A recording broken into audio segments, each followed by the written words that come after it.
Sebelum mulai acara kali ini ada satu pantun gitu ya. Ambil mangga dengan galah, diambil paman berbadan kekar. Gitu. Mari ucapkan bismillah, semoga kegiatan hari ini berjalan lancar. Ya, bismillahirrahmanirrahim. Sebelumnya perkenalkan terlebih dahulu, nama aku Muhammad Ismulibad. Dipercaya sebagai moderator pada kegiatan sharing session kali ini, yaitu sharing karir gitu ya. Mungkin teman-teman yang sudah bergabung, aku ucapkan terima kasih. Jangan lupa juga ini ada tata tertibnya gitu ya. Aku bacakan juga. Pastikan perangkat komputer atau laptop Anda terhubung dengan internet gitu ya, karena kita pertemuannya dengan Zoom gitu. Terus akses masuk bagi peserta dibuka dimulai 15 menit sebelum acara. Mungkin tadi agak sedikit lambat gitu. Jangan lupa gunakan nama lengkap serta virtual background. Tapi aku mohon banget nih, mohon maaf banget perangkat aku kurang support gitu ya. Jadi tidak bisa menggunakan ini. Lalu pastikan peserta mohon untuk tidak mengaktifkan mikrofon kecuali pada saat bertanya gitu. Terus pada saat Q&A diperbolehkan menggunakan pertanyaan dan jangan lupa untuk mengisi form kehadiran terlebih dahulu.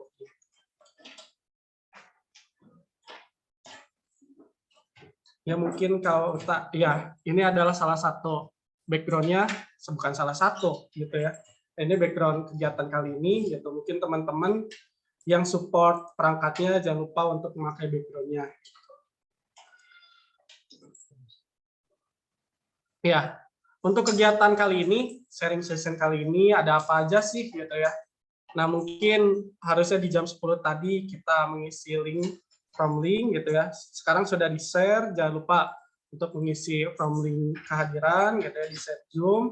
Terus nanti setelah itu ada sambutan dari ketua pelaksana dan ketua hima kita, pengenalan narasumber, dan jangan lupa pula pemaparan narasumber, yaitu narasumbernya ada dua ya, nanti akan aku kenalkan. Yang kedua itu sharing session atau kita berbagi pengalaman, dan jangan lupa pula tanya jawab gitu. Lalu yang terakhir itu pengisian link peserta. Link pesertanya 2 kali ya, jadi pastikan teman-teman kakak semua ikuti acara ini sampai akhir gitu, karena aku bakalan spill gitu. Nanti ada tanya jawab dan ada reward dari narasumber kita. Betul nggak Kak Gusti, Kak Gina? Ya, betul. Ya, setelah itu kita mungkin penutup, gak lupa pula kita dokumentasi gitu ya. Mungkin ya ini adalah link presensinya, mungkin bisa dicek di kolom chat masing-masing, jangan lupa gitu ya. Mungkin di situ juga tertera nama lengkap aku sebagai moderator Muhammad Rizky. Salam kenal semuanya buat Kak Gusti, Kak Gina, teman-teman semua. Ya, mungkin kita akan masuk ke acara inti. Ketua pelaksana kita yaitu Kak Mahadian Sopari akan memaparkan sambutannya. Waktu dan tempat dipersilakan.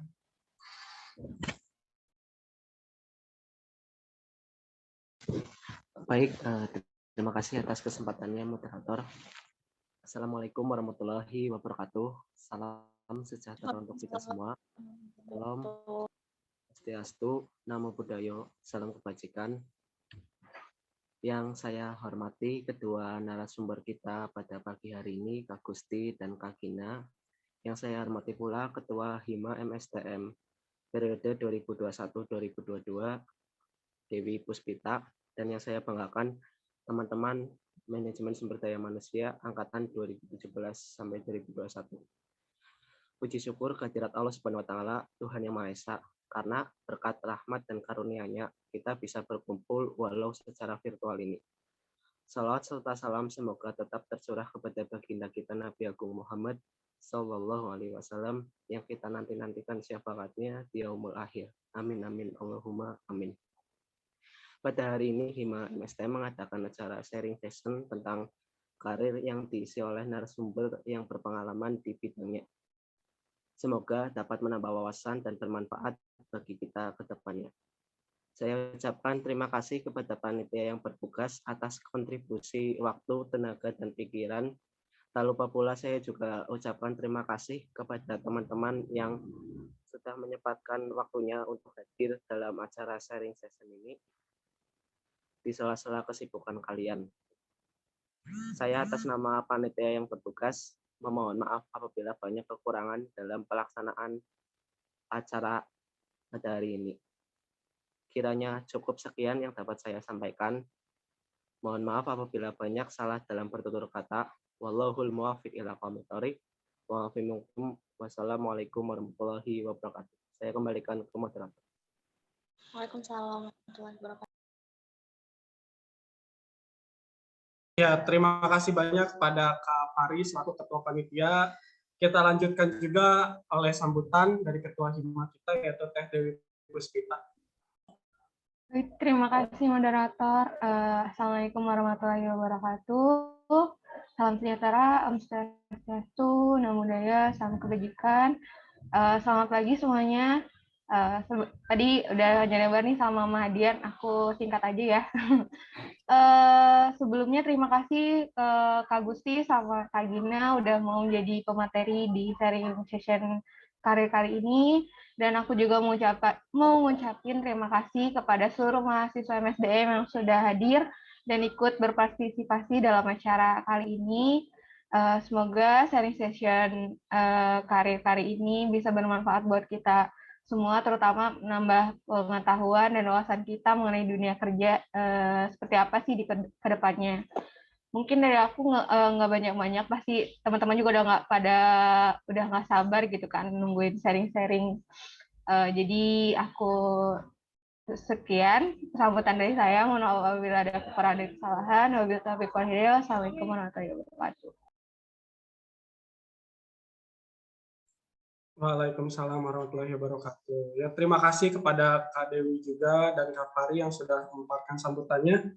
Ya, mungkin aku pengen nanya nih, ada yang udah pada kenal belum ya sama narasumber kita kali ini? Kebetulan narasumbernya ada 2 gitu ya.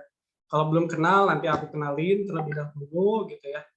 Ini adalah berikut CV narasumber yang aku paparkan. Mungkin hanya sekilas saja. Kalau ada yang mau kepo lebih lanjut, nanti bisa hubungi Kak Gusti atau Kamel Giana, atau bisa disebut juga Kak Gina gitu. Dilanjut Kak Uta. Ya, mungkin narasumber yang pertama yaitu Kak Gusti Pangestu Mahendra, domisilinya itu tinggalnya di Depok, Jawa Barat. Pendidikan terakhir yaitu Politeknik Ketenagakerjaan angkatan 2017, prodi Manajemen Sumber Daya Manusia. Pengalaman kerja mungkin di sini bisa dilihat. Aku bacakan dari bawah terlebih dahulu. Di sini pernah bekerja di BPJS Ketenagakerjaan pada bulan Juli 2019 sampai September 2019, yaitu bertindak sebagai Human Resource Learning and Development Intern. Lalu pada September 2019 sampai Desember 2019 bekerja juga di PT Ruang Raya Indonesia, atau yang kita kenal itu Ruang Guru gitu ya. Siapa yang nggak tahu Ruang Guru? Itu bertindak sebagai Human Resource intern juga. Terus pada pada Maret 2020 sampai September 2020 pernah bekerja di PT Karsurin, yaitu di pertambangan kalau nggak salah ya. Itu bertindak sebagai Training and Development Intern. Lalu pada Februari 2021 sampai Agustus 2021 pernah bekerja juga di Kopi Kenangan nih. Bagi teman-teman yang sering nongkrong gitu, siapa yang nggak tahu sih Kopi Kenangan gitu ya. Terus bertindak sebagai Talent Acquisition Intern. Lalu dari 2021 sampai dengan sekarang, Kak Gusti ini bekerja di PT Bridgestone Tire Indonesia, yaitu sebagai Talent Management Trainee gitu. Ya, makanya nanti pasti banyak banget pengalaman dari Kak Gusti, bisa dilihat juga dari pengalaman kerjanya sudah ada 5 perusahaan yang dia lalui gitu ya. Nanti pasti banyak banget hal-hal yang bakalan di-sharing sama Kak Gusti ini gitu. Kita lanjut ke pemateri yang kedua yaitu Kak Gina gitu ya. Ya, mungkin Kak Gina ini bernama lengkap Melgiana Puspaningrum. Tinggalnya juga sama di Depok, Jawa Barat. Mungkin ini temannya Kak Gusti gitu ya. Terus pendidikan terakhir sama Politeknik Ketenagakerjaan, yaitu jurusan atau prodinya Manajemen Sumber Daya Manusia pada tahun 2017 gitu. Pengalaman pekerjaannya mungkin aku bacakan dari bawah terlebih dahulu, itu di PT HM Sampurna. Ini PT besar gitu ya, yang berada di Karawang pada bulan Juli 2019 sampai Januari 2020. yaitu bertindak sebagai Industrial Employee Relation Officer. Lalu pada April 2021 sampai dengan sekarang, yaitu bekerja, mohon maaf, bekerja di PT Bumi Berkah Boga, yaitu sebagai Talent Acquisition Staff gitu. Nah, mungkin sebelum memaparkan materi, aku mau sapa-sapa dulu pada narasumber kita. Gimana nih kabarnya Kak Gina, Kak Gusti, yang sudah menyempatkan waktunya di sela-sela hari libur, ya. Halo Kak Gina, Kak Gusti. Halo. Halo Gimana nih guys. kabarnya Kak Gina, Kak Gusti? Dari aku dulu ya. Iya, Kak Gina Alhamdulillah dulu dari deh. aku aman, kabarnya baik ya. Dan sehat juga gitu. Hopefully juga teman-teman di sini semua dalam kondisi yang sehat ya. Amin, amin. Iya. Oke, Gusti. Kabarnya Kak Gusti. Gimana Kak? Oke, Iya, alhamdulillah. Kak Gusti. Thank you Ibad dan teman-teman. Suatu kehormatan bisa sharing di forum ini di acara hari ini. Thank you Ibad dan panitia. Terima kasih juga buat teman-teman yang udah menyaksikan. Siap. Alhamdulillah sehat. Cuma memang lagi minggu kemarin kondisi sempat drop karena memang mengurus bantuin panitia untuk COVID juga di kantor. Jadi untuk teman-teman juga dimanapun kalian berada, kapanpun tetap jaga kesehatan, protokol kesehatan. Terima kasih. Ya, terima kasih banyak nih aku selaku moderator mewakili teman-teman semua. Pasti antusias banget gimana di sela-sela kesibukan Kak Gina, Kak Gusti yang sudah menyempatkan hadir pada acara sharing karir kali ini gitu ya. Mungkin agar lebih udah kepo nih sama materi-materi yang akan di-sharingkan gitu ya. Kita lanjutkan oleh materi yang pertama, yaitu akan dipaparkan oleh Kak Gina gitu ya.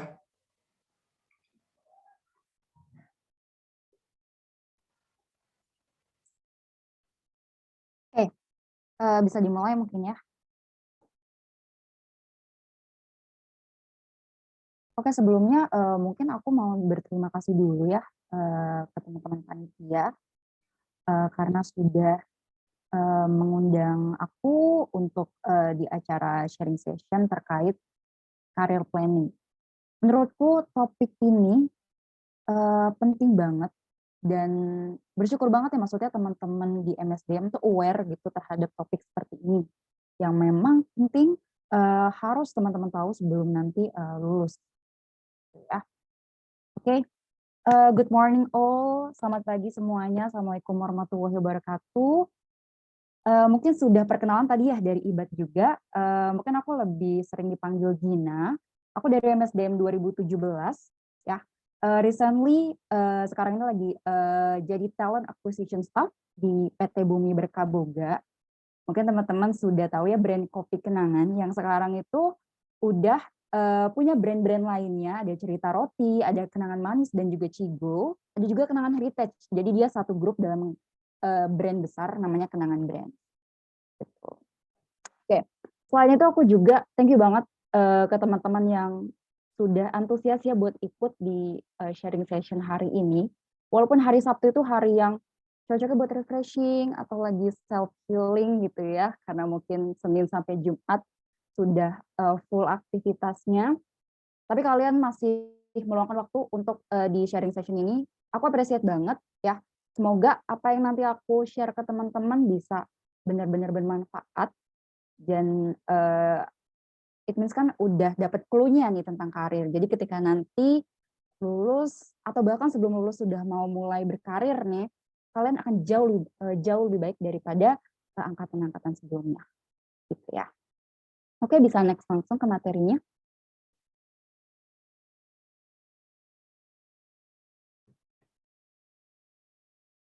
Oke, sesuai dengan temanya ya, career planning atau perencanaan karir.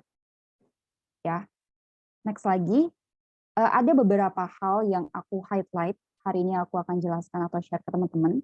Yang pertama, sebelum kita buat perencanaan karir itu mau gimana, kita harus tahu dulu artinya karir itu apa sih sebenarnya, gitu ya. Yang kedua, nanti aku akan kasih contoh satu perencanaan karir yang simple, yang teman-teman bisa buat langsung hari ini juga ya, based dari apa yang aku share. Dan yang ketiga, kesuksesan karir itu tolak ukurnya apa sih sebenarnya gitu ya. Oke, next. Oke, kita ke definisi dan teori karir dulu. Sebelum aku lanjut, aku mau tanya dulu ke teman-teman di sini ya. Ketika dengar kata karir, apa sih yang ada di benak teman-teman? Coba, siapapun itu, mungkin semuanya pasti punya pendapat yang beda ya. Apa sih ketika ada kata karir, teman-teman langsung ingat apa? Coba, ayo. Kerja. Ayo dong, ini kan oke, kerja. Ayo anak MSDM. Belajar manajemen karir kan? Apa sih? Spontan aja ketika dengar kata karir, apa yang ada di benak teman-teman? Coba. Tadi kerja, apalagi? Jabatan, Kak. Menurut aku sih jabatan. Jabatan. Oke, menurut Kak Ibet jabatan. Tadi kerja menurut siapa? Kalau aku baca-baca sih menurut Sri Waryatun, menurut Ica itu pekerjaan. Terus menurut Imanda masa depan, Kak. Gitu. Masa depan. Oh ya, pekerjaan. Oh, menurut Imanda masa depan ya. Apalagi coba? Masa depan, benar. Pekerjaan, jabatan. Oke. Ada lagi nggak? Cuma 3 orang doang nih. Masuk. Proses berkembang dalam bekerja, Kak. Oke, proses berkembang dalam bekerja. Oke, me at the future. Tidak ada yang salah. Semua itu memang berkaitan dengan definisi dari karir. Tapi dari sekian banyaknya definisi karir, aku tertarik sama 2 definisi yang aku pilih. Ya. Oke, next. Ini reminder aja sih ke teman-teman. Untuk definisi ini bisa jadi inspirasi juga ya buat teman-teman. Oke, yang pertama dari Gibson and Mitchell, karir itu ternyata adalah jumlah total dari pengalaman hidup dan gaya hidup seseorang. Maksudnya gimana sih? Ini masih luas banget ya pengertiannya ya. Jadi kalau misalkan karir itu, dia akan diukur dari dia lahir sampai akhir hayat. Itu timeline-nya dari karir. Dan tidak mesti tentang pekerjaan loh teman-teman. Ya. Terus perjelas lagi nih sama Pfeiffer ya bacanya. Sorry kalau misalkan aku salah. Nah, karir ini adalah jumlah total keputusan yang mengarahkan berbagai upaya kehidupan. Nah, berbagai upaya kehidupan ya berarti nggak cuma di bidang pekerjaan. Sorry, suaraku jelas atau putus-putus? Jelas, Kak. Jelas ya? Soalnya Iya. ada notifikasi connection unstable. Oke. Kalau putus-putus nanti remind aku ya. Siap, Kak. Aku lanjut lagi.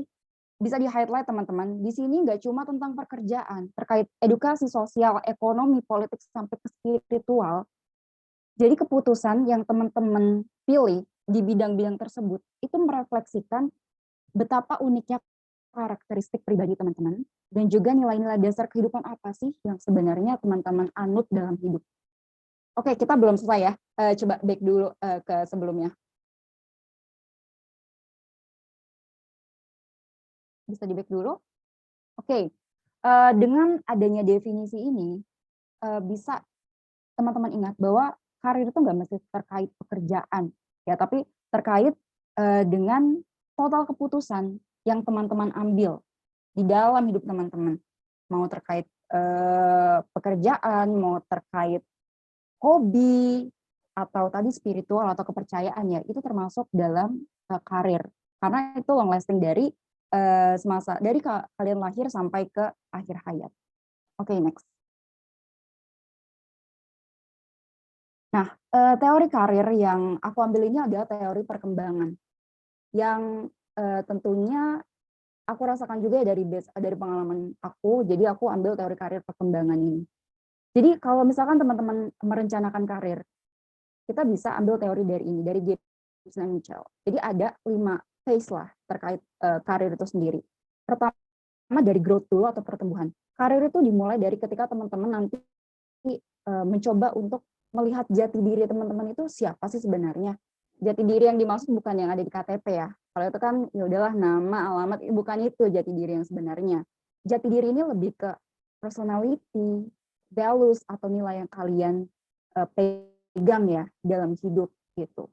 Itu harus diidentifikasi karena kalau balik lagi ke definisinya itu tentang jumlah keputusan yang diambil, keputusan yang diambil dalam hidup teman-teman itu ada pengaruh dari karakteristik teman-teman loh. Contoh, yang populer kan introvert dan extrovert. Orang introvert dan extrovert pasti keputusannya beda. Apa sih yang paling populer nih? Kalau introvert ketika dia mau merestore energi dia pasti lebih milih untuk menyendiri, ya, melakukan aktivitas sendiri. Itu sebuah keputusan dipengaruhi dari kepribadiannya memang introvert. Ya, gimana sih lihatnya kalau kepribadian itu kita lihat dari track record atau kebiasaannya, gitu. Terus sama extrovert bedanya adalah ketika dia mau restore energi, dia akan coba berinteraksi dengan banyak orang. Nah itu keputusannya beda kan. Itu makanya mengenali diri itu bisa membuat kita dapat clue nih, oh kayaknya keputusan yang ini bakalan cocok untuk saya. Itu dalam contoh nih yang mau kita bahaskan dalam memilih pekerjaan. Gitu. Makanya penting banget untuk tahu jati diri dulu. Exploration. Ketika sudah tahu jati dirinya apa, coba dieksplor dengan cara melalui kontak dengan orang lain dan lingkungannya. Gitu. Kira-kira dengan jati diri kita ini yang kita punya gitu, kita akan cocok di lingkungan yang mana sih? Di lingkungan kerja yang seperti apa sih? Contohnya kalau di bidang pekerjaan ya. Gitu. Nanti ketahuan kalau konsep diri sudah tahu, kira-kira aku akan fit di mana ya perusahaan yang cocok, BUMN kah? Atau aku lebih cocok ke startup atau ke corporate banget gitu ya. Lanjut establishment. Ketika kita sudah menemukan konsep diri kerja kita secara mantap, kita tahu mau kerja di mana, mau menekuni bidang apa, kita bakal menemukan titik di mana, oh, ini gue banget. Gue bakalan fokus di sini, gue bakalan berkarir di sini. Itu tuh udah masuk tahap establishment. Baru nanti maintenance. Maintenance itu biasanya sudah mencapai sukses ya dan mulai memikirkan pensiun. Gitu. Maintenance mungkin Jack Ma udah di tahap ini gitu ya. Dia sudah achieve beberapa rencana karir yang dia miliki dan dia sudah mulai memikirkan tentang pensiun. Itu sudah di maintenance. Baru decline. Decline udah tahap pengurangan kegiatan. Ini biasanya terjadi ketika sudah pensiun gitu. Tahap pengurangan kegiatan. Jadi makanya karir ini dari hidup sampai akhir hayat. Decline pasti udah mendekati akhir hayat gitu. Oke, lanjut. Oke, selanjutnya ini adalah kita sudah masuk ke perencanaan karir ya. Next, perencanaan karir itu step by step itu kayak gimana sih? Yang pertama tadi, aku ambil dari teori yang perkembangan ya. Jadi yang teman-teman bisa lakukan adalah eksplorasi diri. Kalau sudah, langsung eksplorasi karir yang diminati itu apa? Yang ketiga, pengambilan keputusan, pilih karir yang kalian minati itu apa, atau bidang pekerjaan ya, kalau misalkan di bidang pekerjaan, yang kalian pilih itu apa, dan yang terakhir, buatlah rencana aksi. Karena penting itu di akhirnya harus just do it, praktek eksekusi. Next. Oke, ini masih di tahap tadi ada 4 tahap ya. Identifikasi diri, masuk ke eksplorasi diri. Teman-teman bisa evaluasi kepribadian. Sebenarnya bisa sih ketika teman-teman di sini kan sudah masuk dewasa ya. Gitu. Kadang ada namanya krisis. Jangan sampai kalian tuh krisis identitas gitu. Makanya luangkanlah waktu beberapa saat gitu ya di hari-hari bebas sih untuk coba merenungkan kalau sebenarnya jati diri teman-teman itu kayak gimana sih gitu. Ya, merenungkan tapi bukan overthinking ya maksudnya ya. Kita coba introspeksi, kita coba melihat keputusan-keputusan yang kita ambil di masa lalu itu biasanya tuh kayak gimana sih. Nah, kalau misalkan kesulitan dengan kayak merenung sendiri, teman-teman bisa melakukan evaluasi kepribadian dengan alat bantu tertentu. Contoh MBTI, 16 Personalities. Ini kayaknya udah booming banget ya. Mungkin ada yang bilang, itu nggak valid, Kak. Tapi it's okay, at least kalian punya gambaran personality-nya tuh seperti apa sih. Ya, bukan untuk 100% dipercayai, tapi untuk membantu memberikan gambaran personality-nya tuh kayak gimana. Bisa contoh pakai MBTI. Link testnya sudah aku kasih di bawah ya, ada 16 Personalities. Nah, ketika teman-teman nanti coba tes kepribadian itu, contoh, misalkan dia kepribadiannya INFP gitu ya. Nanti langsung kalian bisa ke link mapping career di bawahnya, ya.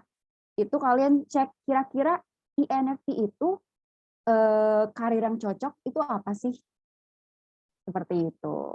Ini kan nanti PowerPoint-nya bisa di-deliver ya ke teman-teman, jadi nanti bisa kalian copy saja linknya, ikutin step by step ini, jadi bisa kalian praktekin, gitu ya. Aku mau tanya ke teman-teman di sini. Kira-kira aku orang I atau orang I, introvert atau extrovert? Tebak kalau menurut teman-teman. Menurut aku I. Kenapa I? Gak tahu kenapa, di sisi lain public speaking-nya bagus, kakak itu sepertinya I sih. Oh, ibu. Sepertinya itu gimana nih, nggak ada dasarnya, coba. Kenapa I? Apa tebak-tebak buah manggis doang atau gimana? Ini kayaknya ada Kak Inta Bayu juga bilangnya introvert nih. Terus siapa juga tuh, ada yang bilang introvert. Kenapa coba? Kasih alasan satu aja. Ibu. Oke, berarti masih eh, tebak-tebak ya? emang Kak Gusti kalau ibu itu identiknya dengan introvert ya? Enggak juga loh. Tapi benar, Iya. asumsi teman-teman ya, kalau aku sebenarnya introvert. Jadi setelah aku tes, memang aku masuknya ke INFP. Gitu. Tapi balik lagi ya, karena itu keputusan, jadi bukan berarti ketika introvert tidak bisa, maksudnya sharing ke publik atau berbicara ke publik. Perbedaannya adalah cuma bagaimana sih cara kita merestorasi energi aja. Gitu ya. Oke, next. Lanjut ke evaluasi nilai. Ya. Kalau misalkan kita berbicara tentang pekerjaan, itu lebih ke prinsip dasar dari teman-teman nih. Ketika lagi berkarir itu kira-kira yang paling penting tuh apa sih? Apakah gaji yang besar? Apakah pengakuan dari atasan? Ya. Apakah teman-teman yang tidak toksik? Bisa jadi ya kan, itu prinsip dasar.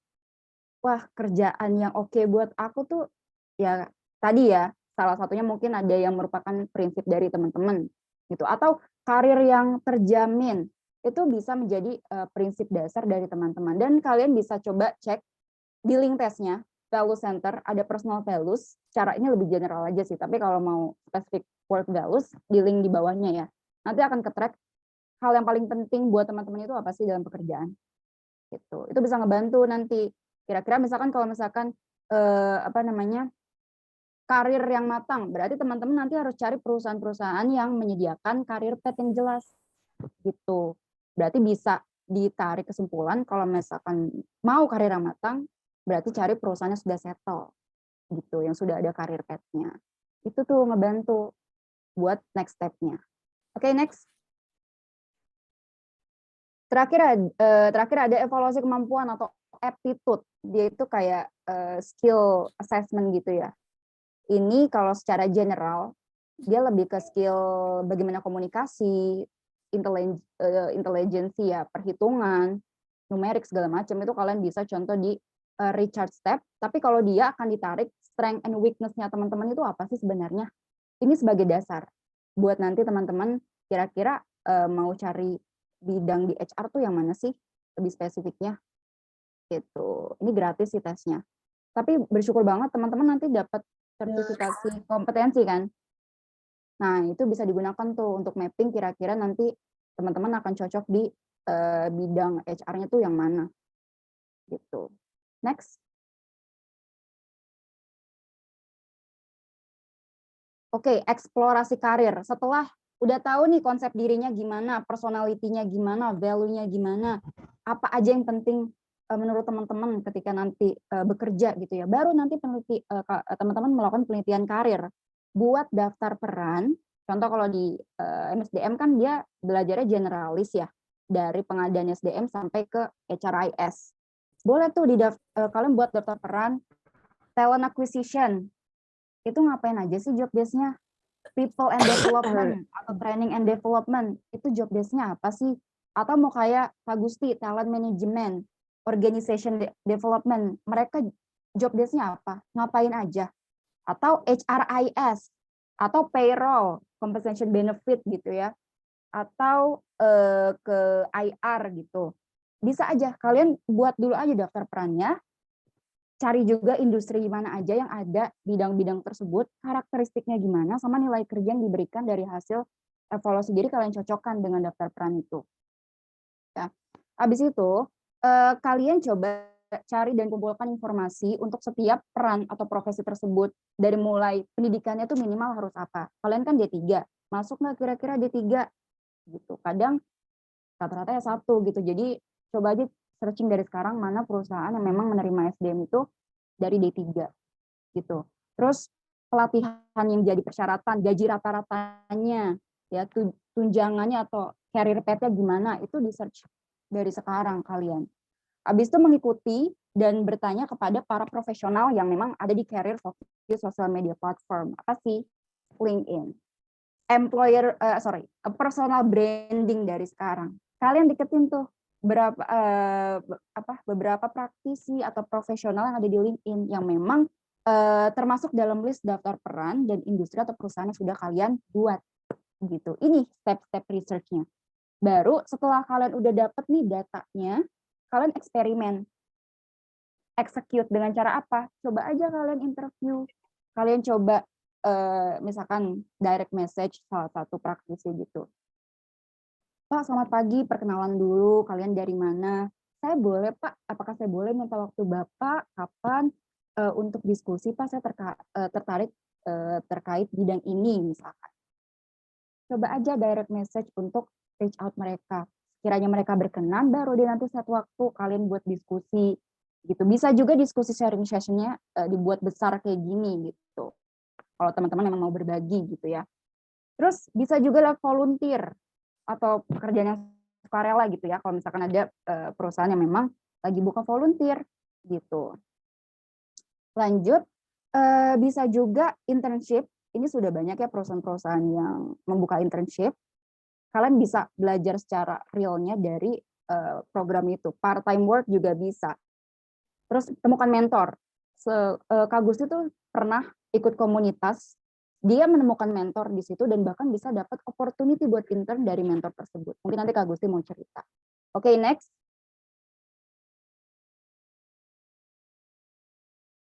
Nah, lanjut. Pengambilan keputusan. Setelah teman-teman identifikasi peran yang dipilih, ya, misalkan ada 5 peran. Kebanyakan 3 peran deh. Ada talent acquisition, training and development, sama talent management. Ada 3 posisi. Nah, teman-teman ini buat prioritasnya, dibuat ranking gitu loh, dibuat peringkat. Misalkan, yang mau pertama talent acquisition dulu, kedua apa, ketiga apa. Dikasih keuntungan sama kekurangannya apa. Kalau misalkan teman-teman berkarir di bidang itu. Dari mana untuk mengukur keuntungan kerugiannya, dicocokkan dengan konsep dirinya teman-teman. Contoh, ada pekerjaan yang menuntut untuk berinteraksi dengan banyak orang, sedangkan teman-teman ini cenderung introvert. Nah, kerugiannya mungkin akan ada effort yang lebih, akan energinya akan terkuras lebih banyak. Contohnya seperti itu ya. Jadi ada plus minusnya tuh setiap posisi, tergantung konsep dirinya. Gitu. Next. Dan ini langsung ya, aku kasih contoh buat perencanaan karir yang simple banget. Contoh nih teman-teman, ini based dari pengalaman aku ya.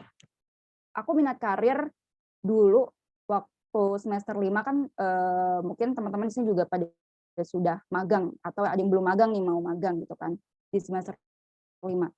Jujur dulu aku belum paham ini aku tuh maunya kemana gitu loh. Karena HR ini kan luas banget dan ingat banget salah satu dosen pernah bilang, kalau misalkan teman-teman bingung mau pilih klaster yang mana gitu kan. Kalau HR kan ada beberapa klaster tuh ya, dari pengadaan SDM sampai IR gitu. Coba aja kalian intern dulu ke perusahaan startup atau perusahaan skala kecil yang HR-nya tuh masih generalis. Jadi kerjaan dari pengadaan SDM sampai IR itu dikerjain semua gitu. Supaya apa? Supaya bisa ngerasain, kayaknya lebih cocok, lebih enak, nyaman ngerjain yang bagian ini deh. Misalkan talent acquisition gitu.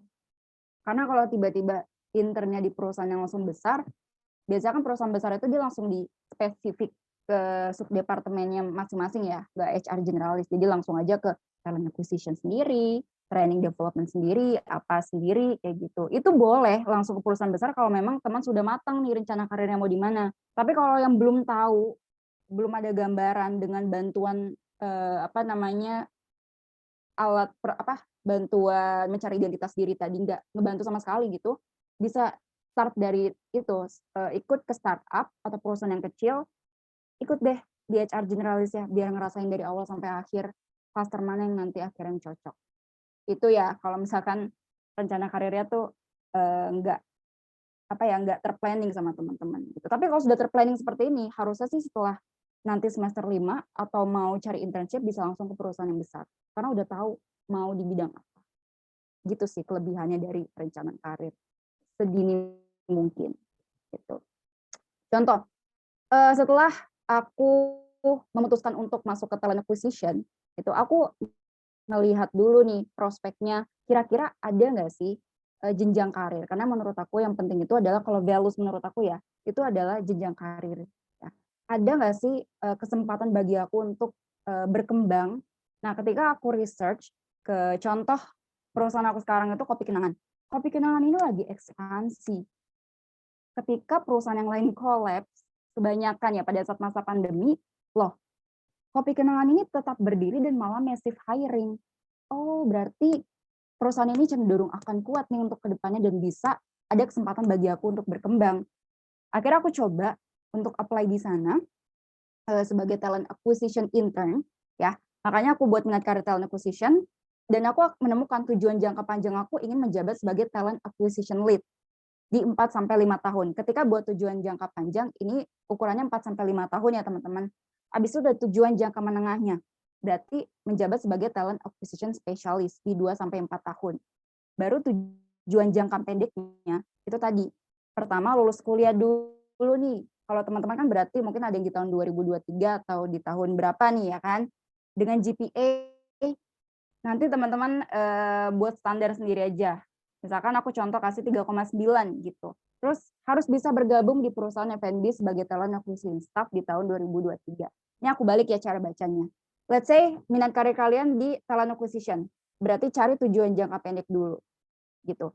Setidaknya harus lulus dulu nih pertama tahun ini misalkan. Yang kedua, kalau misalkan tujuan jangka panjang yang mau jadi talent acquisition lead, minimal harus bisa masuk dulu ke perusahaan F&B-nya sama ke departemen talent acquisition tersebut. Ya udah start aja dari misalkan internship atau gimana gitu. Nah, ini kan di tahun 2023 ya. Berarti ini sebagai contoh aja.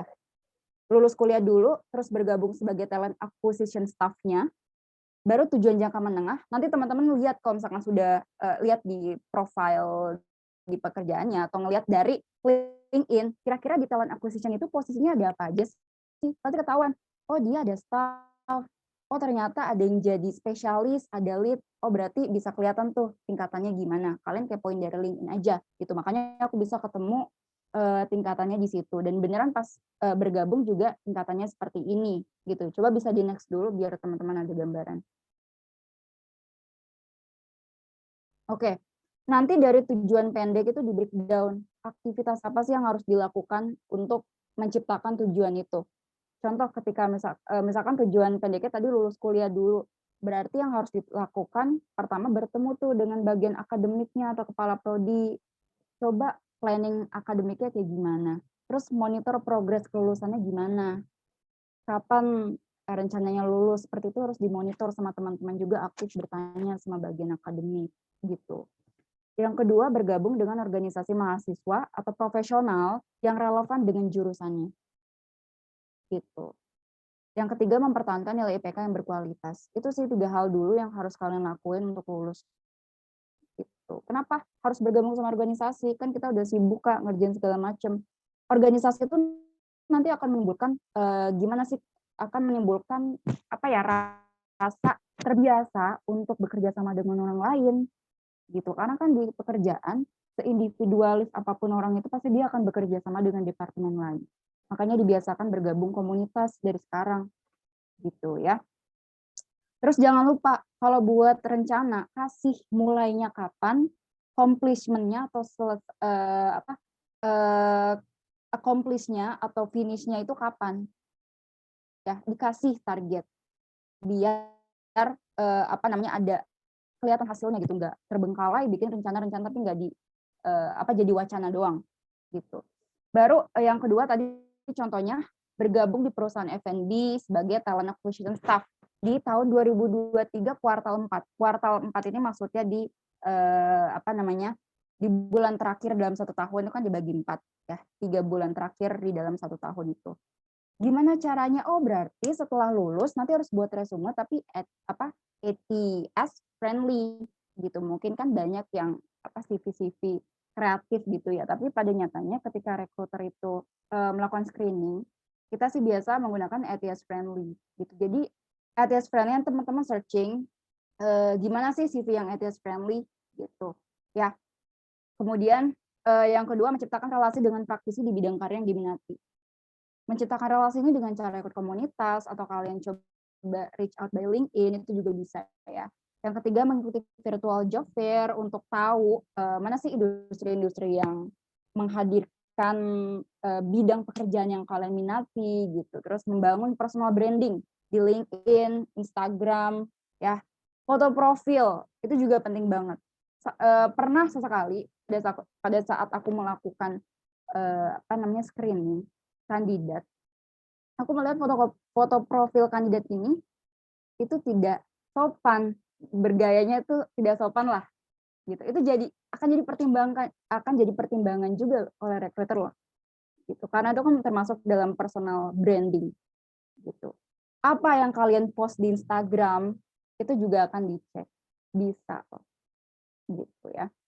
Kemudian mengikuti skill course itu juga penting. Skill bahasa juga sih, kayak bahasa Inggris itu sudah harusnya teman-teman kuasai juga ya. Jadi bukan sesuatu yang spesial, karena memang ketika nanti teman-teman masuk perusahaan besar, bahasa Inggris itu sudah jadi satu kebiasaan. Ya. Oke, yang terakhir itu mengikuti program internship di perusahaan F&B yang diminati.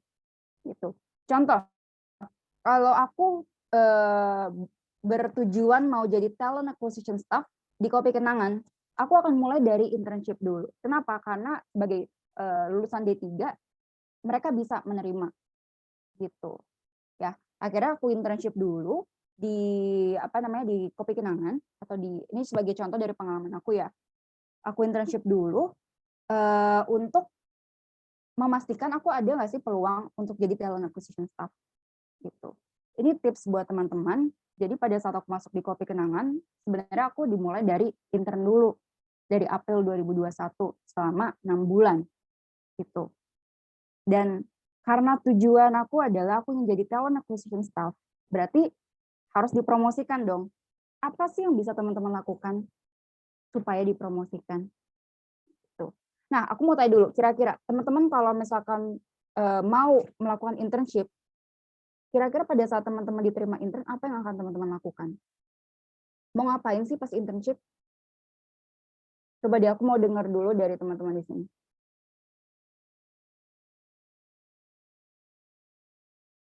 Ayo, jangan diem ya. Aku mau. Ayo, ini apa tidur semua atau gimana nih? Coba siapapun.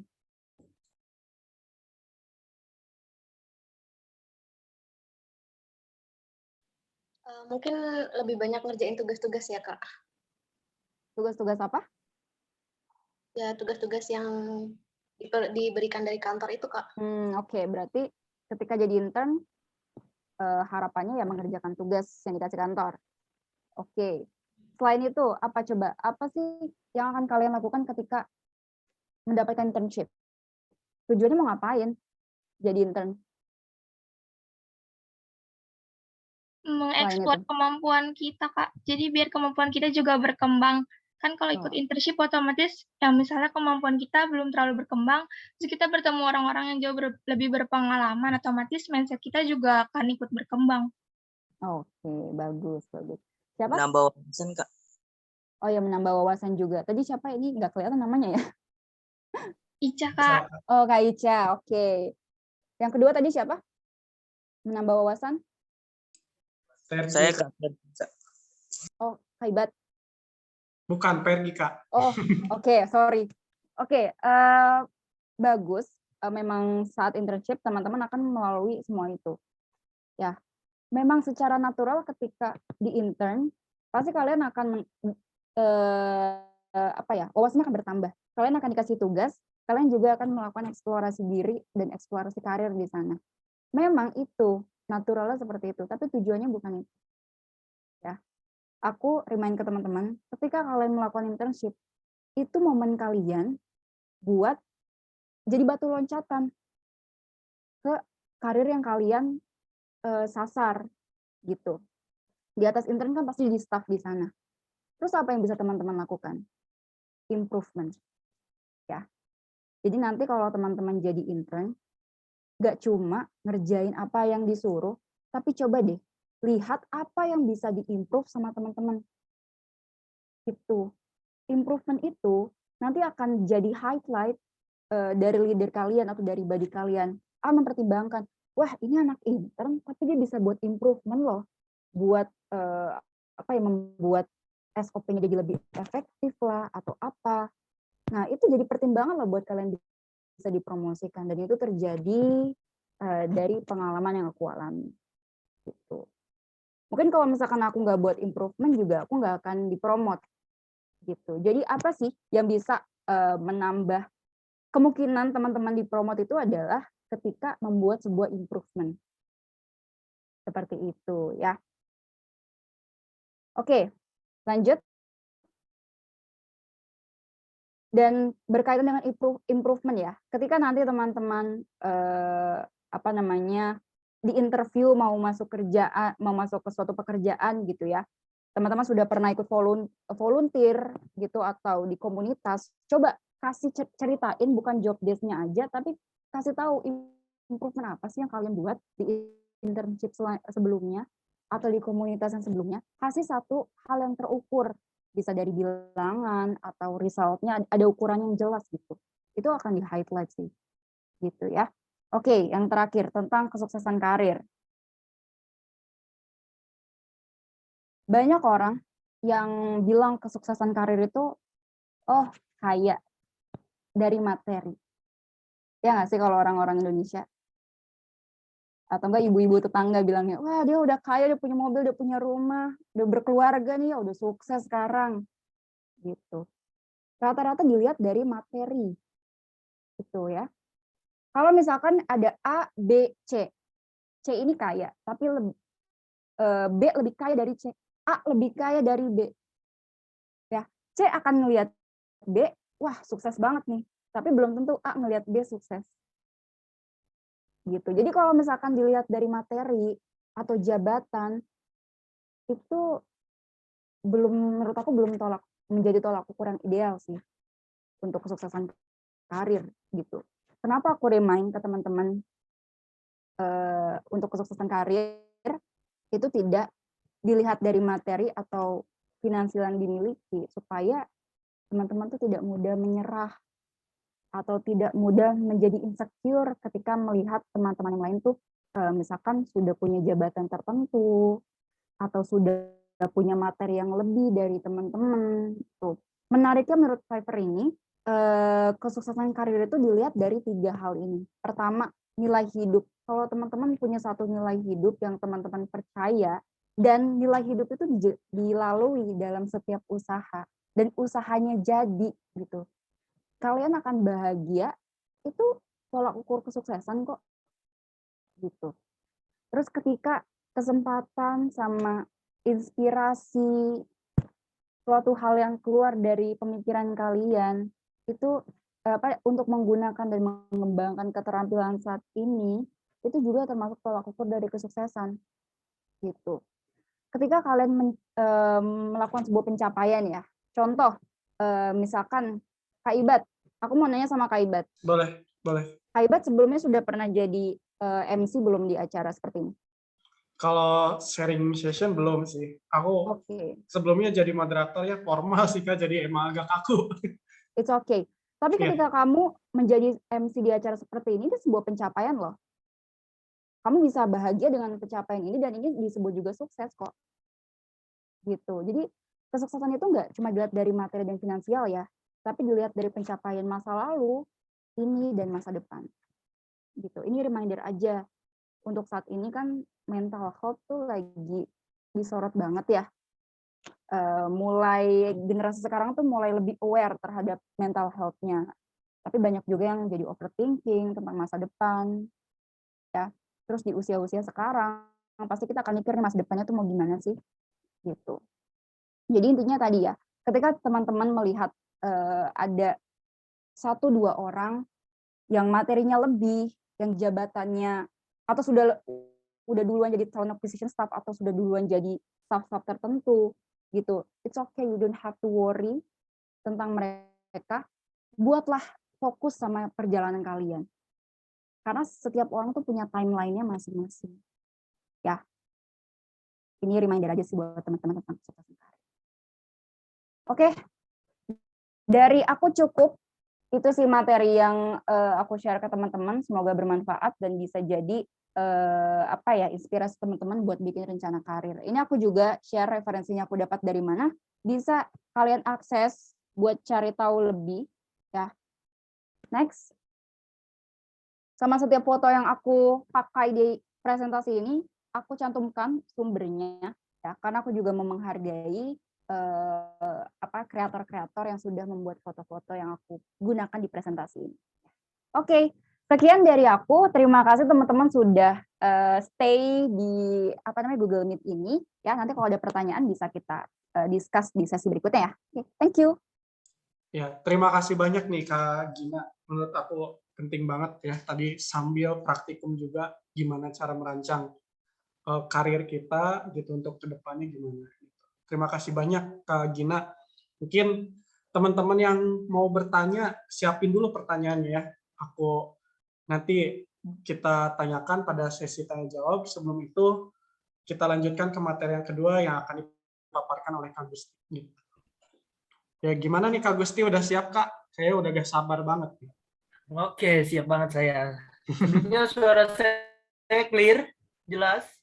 Jelas Kak. Kalau di aku jelas sih. Oke. Oke, bisa kita mulai? Bisa Kak, dipersilahkan. Mungkin teman-teman jangan lupa simak. Oke, baik. Assalamualaikum warahmatullahi wabarakatuh. Selamat pagi, salam sehat semuanya. Perkenalkan, nama saya Gusti Pangestu Mahendra, MSDM 2017. Mungkin ya saat ini judulnya udah alumni, tapi belum wisuda. Teman-teman tahu juga, gitu. Oke, suara saya clear, Ibat sekali lagi karena connection di saya sempat nggak stabil nih. Clear kok. Oke, baik teman-teman. Hari ini saya diberi kesempatan oleh tim panitia dari Hima MSDM untuk men-sharing. Kita judulnya sharing karena memang konteksnya di sini sama-sama belajar. Saya pun nanti kalau ada insight baru dari teman-teman di luar sesi ini, welcome begitu. Nah, karena judulnya tentang perencanaan karir, maka saya ambil judul juga How to Buy Develop Yourself. Bagaimana kita mengembangkan diri di tengah banyaknya disrupsi dan juga kondisi yang nggak menentu tentunya. Melalui career planning nih ke teman-teman yang mungkin masih awam sama intern apa sih Kak, terus juga terkait dengan kerja tuh gimana rasanya, politik kantor tuh seperti apa, planningnya gimana. Karena kan kita namanya planning menerka-nerka ya, ibaratnya sesuatu yang belum tentu terjadi, belum tentu ada, tapi kita udah harus tahu harus ngapain gitu. Oke, next Ibad dan teman-teman. Nah, teman-teman di sini pasti sering banget nih muncul pertanyaan setiap Lebaran mungkin atau Natal atau mungkin pas mau tahun baru. Kalau udah lulus mau ngapain? Ya kan? Dari MSDM, terus kerjanya apa? Kampusnya kok saya baru denger. Itu sering banget saya dapat pertanyaan itu saat kuliah mungkin. Terus kemudian juga kalau kerja nanti jadi apa? ARD kah? Atau bisa jadi pengusaha mungkin? Terus kalau nanti kerja pengennya di mana? Nah, terus passionnya apa nih kakak-kakak di sini, teman-teman di sini? Terus nanti gajinya gede nggak sih jadi HRD? Nah, itu mungkin pertanyaan-pertanyaan yang kalau mungkin tiap mau tidur kita itu overthinking, yang tiap kita mau tidur pasti sepaneng, aduh kok bener juga nih ya pertanyaan ini, kita harus pikirin. Kalau enggak kayak orang gampang, kayak orang bingung juga. Tapi terlalu banyak dipikirkan tanpa action juga percuma gitu. Nah, mungkin teman-teman di sini nih boleh jawab, boleh respon. Sering nggak dapat pertanyaan-pertanyaan seperti ini dan gimana nih responnya? Mungkin 1 atau 2 kata, kaget kah atau apa? Yuk teman-teman bisa di chat semuanya. Ayo, karena kita di sini sharing, ngobrol ya konteksnya. Jadi welcome aja, nggak usah takut, nggak usah ngeri. Walaupun kita belum pernah ketemu tatap muka, tapi saya harap di online ini bisa apa ya, mendekatkan yang jauh dan lebih dekat kalau yang udah deket. Gitu. Oke, bawa santuy aja. Ada yang udah biasa sama pertanyaan itu. Bahkan udah bosen nih dari Ibad juga. Kemudian mungkin Gina sebelumnya pernah krisis life, ya kan? Dapat pertanyaan yang kayak gini tiap lebaran. Ini belum nikah loh ya, belum ditanya nikah kapan, baru awal karir gitu. Kemudian oke, mungkin dari 3 itu udah kebayang ya, ada yang biasa aja, ada yang bahkan bosen dalam pertanyaan itu. Untuk itu perencanaan karir atau career planning itu penting, guys. Mungkin yang tadi saya bilang, Bang, lu ngapain rencana-rencana? Jalan let it flow aja lah hidup. Jalanin apa yang ada aja.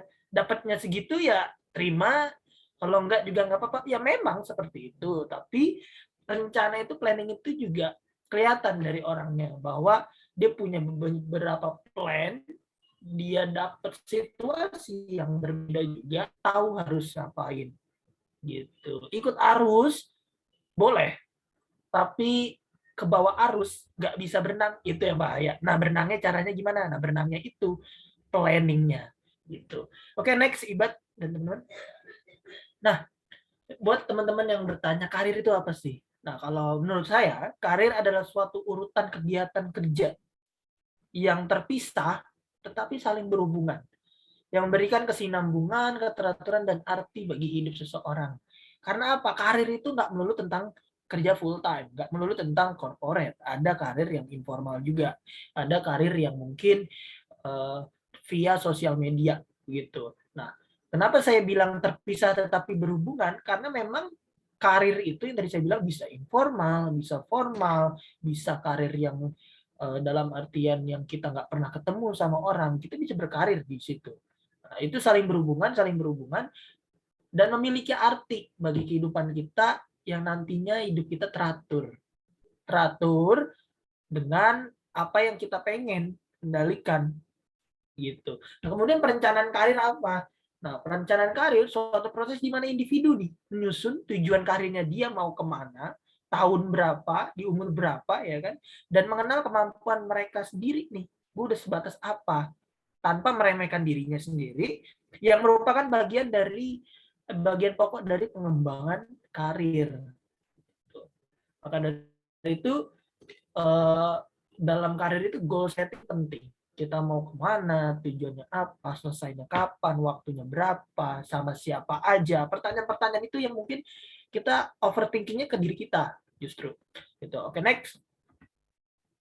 Kemudian langkah-langkah perencanaan karir. Mungkin tadi Kak Gina udah banyak banget ya kan, udah lengkap banget. Cuman dari saya juga ingin menambahkan nih beberapa yang lebih simpel, terus juga apa ya namanya, mungkin lebih praktikal. Gitu. Kemudian untuk langkah perencanaan karir ada beberapa. Pertama, nilai diri sendiri, self assessment, kenali diri sendiri. Kenali diri sendiri itu penting. Sebelum kalian mengenal orang, kan kalau kita mau pacaran, mau PDKT, ya kan pasti kita stalking sama IG-nya, stalking sama Twitter, sosmed, rumahnya di mana, temennya siapa aja, ya kan, kalau PDKT sama orang. Nah, tapi itu kan proses mengenal orang lain. Nah, kalau mengenal diri sendiri itu juga penting. Nah, nanti ada segmennya. Kemudian tujuan karirnya kemana? Karirnya lu mau kemana, pertanyaannya. Lu mau jadi apa? Di umur berapa? Nah, itu ada tujuannya, ada goal setting. Kemudian persiapkan rencananya. Ibarat kalian udah tahu nih di Gmaps, ya kan? Kalian sering pakai Gmaps, udah tahu nih lokasi, misalkan mau ke kampus. Tapi lewat mana jalannya, pakai apa, nah itu perlu planning rencananya. Dan yang terakhir tentunya action. lu harus jalan, lu naik motor, naik mobil, ya kan, nyalain mesin, ngeluarin duit, pakai baju yang bagus. Nah, itu actionnya kalau mau ke kampus, simpelnya seperti itu. Oke, next. Nah, untuk mengenal diri sendiri, kita perlu relax. Nah, ini mungkin kelihatan ya kan, orang-orang yang overthinking, sepaneng, ya kan, tampilannya Mbak ini, kita bisa lihat tiba-tiba bengong sendiri, waduh, besok mau ngapain ya, seminggu lagi mau ngapain ya, sebulan lagi mau ngapain ya, setahun lagi gue jadi apa ya. Nah, itu tuh sering banget saya rasakan setiap mau tidur, atau bahkan mungkin setiap lagi momen-momen yang tidak disangka-sangka, seperti mungkin lagi di kamar mandi, ya kan, kemudian lagi naik motor. Nah, kadang tuh pemikiran-pemikiran gitu sering muncul, pertanyaan-pertanyaan itu tiba-tiba muncul di kuping, ya kan, nanya, ayo Gusti, mau jadi apa lu besok, mau jadi apa, gitu. Nah, untuk itu dalam mengenal diri sendiri kita perlu tahu satu kata, why-nya kita, dasar dari semua tindakan kita itu apa, why-nya lu apa, kenapa lu setiap melakukan suatu kegiatan itu ada dasarnya, kenapa lu setiap memutuskan sesuatu keputusan itu kenapa. Nah, teman-teman perlu tahu why-nya teman-teman. Why ini bisa kelihatan dari apa? Setiap kegiatan-kegiatan teman-teman, setiap keputusan teman-teman, setiap komunikasi teman-teman, itu pasti punya benang merah di situ. Contohnya saya misalkan, why saya, mungkin di umur sekarang, saya pengen sebanyak-banyaknya sharing, sebanyak-banyaknya ngobrol, sebanyak-banyaknya kenal orang, dan menggali pengalamannya, serta saya sharing lagi ke orang. Nah, dasar saya di situ. Senang ngobrol, senang berbagi, kenal orang. Nah, tanpa secara sadar, alam bawah sadar saya mengarahkan saya untuk melakukan kegiatan-kegiatan yang berhubungan seperti itu. Why-nya tadi. Maka dari itu, saya setiap berbuat, setiap saya ngobrol, saya suka nih, kayak sekarang nih lagi sharing. Energi saya tuh seakan-akan banyak gitu. Karena why saya di situ. Kemudian dari kerjaan saya juga selalu berhubungan sama orang, nge-training orang, bikin rencananya orang, ngobrol sama orang. Karena tadi ada why-nya, ada benang merah di situ. Nah, gimana cara kenal dirinya yang tadi saya bilang? Kamu selama ini coba rekap, oh kegiatan saya ini kecenderungan ke sini, ke sini. Cari benang merahnya, lihat, nyambung nggak di situ. Kalau sekiranya terlalu nabrak, misalkan saya tadinya ngerjain ini, tiba-tiba ngerjain ini lagi, ya kan, saya ngerjain suka motor, tiba-tiba suka sama kripto, terus jauh lagi, ya kan, dari kripto ke ke suka jual rumah. Nah, itu kan ada benang merahnya. Kamu suka ngejual. Apapun yang bisa kamu jual gitu. Nah, maka dari itu why kamu atau rencana mengenal diri sendiri bisa tuh diarahkan ke entrepreneur, ke salesman, marketing gitu. Karena kamu tadi apa dasarnya? Kamu suka jualan. Gitu. Oke, next. Nah, untuk menetapkan tujuan karir, kita perlu beberapa aturan. Mungkin di sini kita bisa lihat nih, saya ambil dari internet beberapa gambar. Mulai dari goals. Kalian harus menentukan goals kalian based on SMART. Ada specific, measurable, kemudian A-nya activity-nya, plan-nya jelas, kemudian real juga, dan time achievement gitu. Jadi kalian harus spesifik nih. Goals kalian mau jadi apa? Nggak cuman, saya mau jadi HR. HR banyak, guys. Ada HR talent acquisition, payroll. Nah, itu kalian tadi sambungkan ke why kalian. Kalau kalian suka ngitung, misalkan saya suka nih depan laptop, saya males ngobrol-ngobrol. Kalau saya ngobrol sama orang overthinking, takut salah ngomong, ya kan. Nah, kalian bisa nih arahin ke HR yang megang data. Contohnya apa? Misalnya payroll, kemudian juga administratif, HRIS. Nah, itu jarang tuh ketemu orang. Gitu. Nah, terus juga kalau misalkan kalian yang tadi why-nya, saya suka ngobrol, ya udah talent, learning. Karena kalau kalian juga saya suka mikir, udah mikir aja, actionnya belakangan. Ada juga yang kayak gitu. Kalian bisa jadi data analis, atau kemudian juga human research strategic partner, yang lebih ke arah strategik tuh. Nah, tadi yang saya bilang spesifik. Jadi kalian harus spesifik tujuannya mau jadi apa. Measurable, masuk akal nggak? Bisa dicapai nggak? Gitu. Misalkan kalian, oh saya pengen jadi HR direktur. Oke, masuk akal. Sekarang banyak HR yang dari staff jadi direktur. Nggak serta-merta bapaknya misalkan Raffi Ahmad yang kayak Rafathar terus jadi direktur. Nggak juga. Banyak juga yang dari nol. Gitu. Jadi selama masuk akal, ada pembuktian juga di orang, itu nggak apa-apa. Nah, Kak, kalau misalkan contohnya kayak Elon Musk, dia pengen ke Mars. Orang belum pernah ke Mars. Nggak masuk akal. Oke, tapi dia spesifik. Dia mau ke Mars pakai apa, planningnya jelas. Dia bisa mempengaruhi orang. Karena masuk akal yang tadi saya bilang, selama kalian menganggapnya masuk akal, orang lain belum menganggap masuk akal, it's okay. Tetapi dengan didukung planning-planning yang clear, yang jelas. Dan tadi saya bilang, Elon Musk. Orang siapa yang pernah ke Mars sekarang? Ya kan? Siapa yang mau ke Mars? Planetnya merah, tandus, nggak ada apa-apa. Tapi Elon Musk menjelaskan bahwa di sini udah penuh, bumi udah sumpek gitu. Waktu ini kita pindah.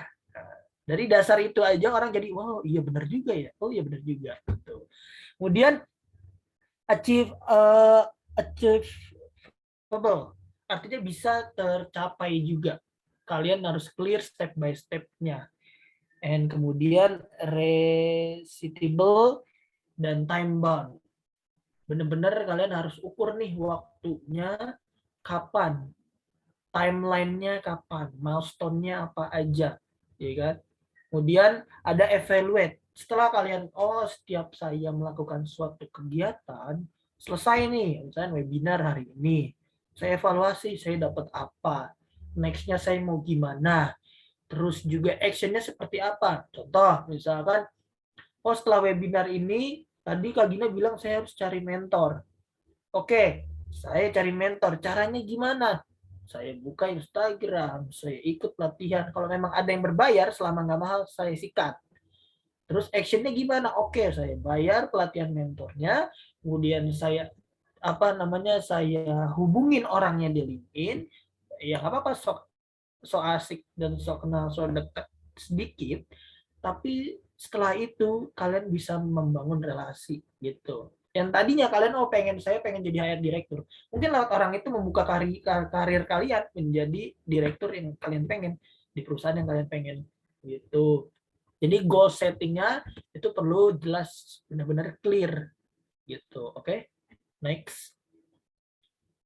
Nah, kemudian persiapkan rencana. Tadi goal settingnya, tujuannya udah jelas, oke, masuk akal. Plannya apa? Yang tadi saya bilang, jalannya tuh gimana? Kalian mau lewat apa? Ibarat maps dari rumah saya contohnya ke kampus itu banyak jalannya. Ada yang lewat Jalan Raya Bogor, ada yang lewat Cibubur, ada yang lewat muter ke arah Bekasi dulu, ya kan? Ada juga yang muter lewat Jaksel, bisa nyampe, ujung-ujungnya nyampe. Tapi tergantung dari kita pakainya apa. Kita mau cepet, mau lambat, ya kan? Mau sama siapa, itu juga penting. Nah, maka dari itu tadi, kalian saat career planning proses, dalam eksplorasinya, kita perlu mencari tahu tentang informasi dari apa yang kita pengen. Kemudian kita bisa ikut workshop, conference untuk meningkatkan capability kita. Terus kita juga harus cari nih pekerjaan ataupun tujuan yang tadi kita pengen. Oh, HR Director itu kualifikasinya harus ini. Tapi kan nggak mungkin, ya kan? Dalam satu malam, 1 bulan, langsung bisa jadi HR Director. Butuh pengalaman yang banyak. Butuh pengalaman misalnya HR Director 10 tahun. Oke, dalam saya 10 tahun saya harus menguasai ini. Misalnya harus menguasai talent acquisition, harus menguasai training and development, kemudian assessment center, industrial relations, sampai ke compensation and benefit. Paling nggak menguasai, bukan ahli ya. Karena kalau ahli ya kalian jadi spesialis gitu. Tapi nggak menutup kemungkinan spesialis jadi direktur. Nah, kemudian kita bisa isi lewat internship atau volunteer yang membuka pintu gerbang karir kita untuk ke arah profesional. Gitu. Jadi planningnya yang tadi mungkin udah dicontohin Kak Gina, itu penting. gitu. Ibarat maps kita yang tadi saya bilang, kalau kalian lihat di Gmaps, saya mau ke Polteknaker, mungkin dari rumah kalian bisa banyak jalan. Tapi kan ada yang paling cepet, ada yang cepet tapi mungkin sedikit danger, ya kan, karena ngelewatin pinggir kali misalkan, atau lewatin jembatan yang rapuh. Ada juga yang mungkin biasa aja tapi lewat jalan raya, resikonya ketilang kalau kita nggak pakai helm. Ada juga yang lama, tapi jalannya sepi karena jauh. Yang tadi saya muter ke Jaksel misalkan, enak tuh jalan, mau di pinggir jalan banyak kayak mampir cuma kan lama gitu.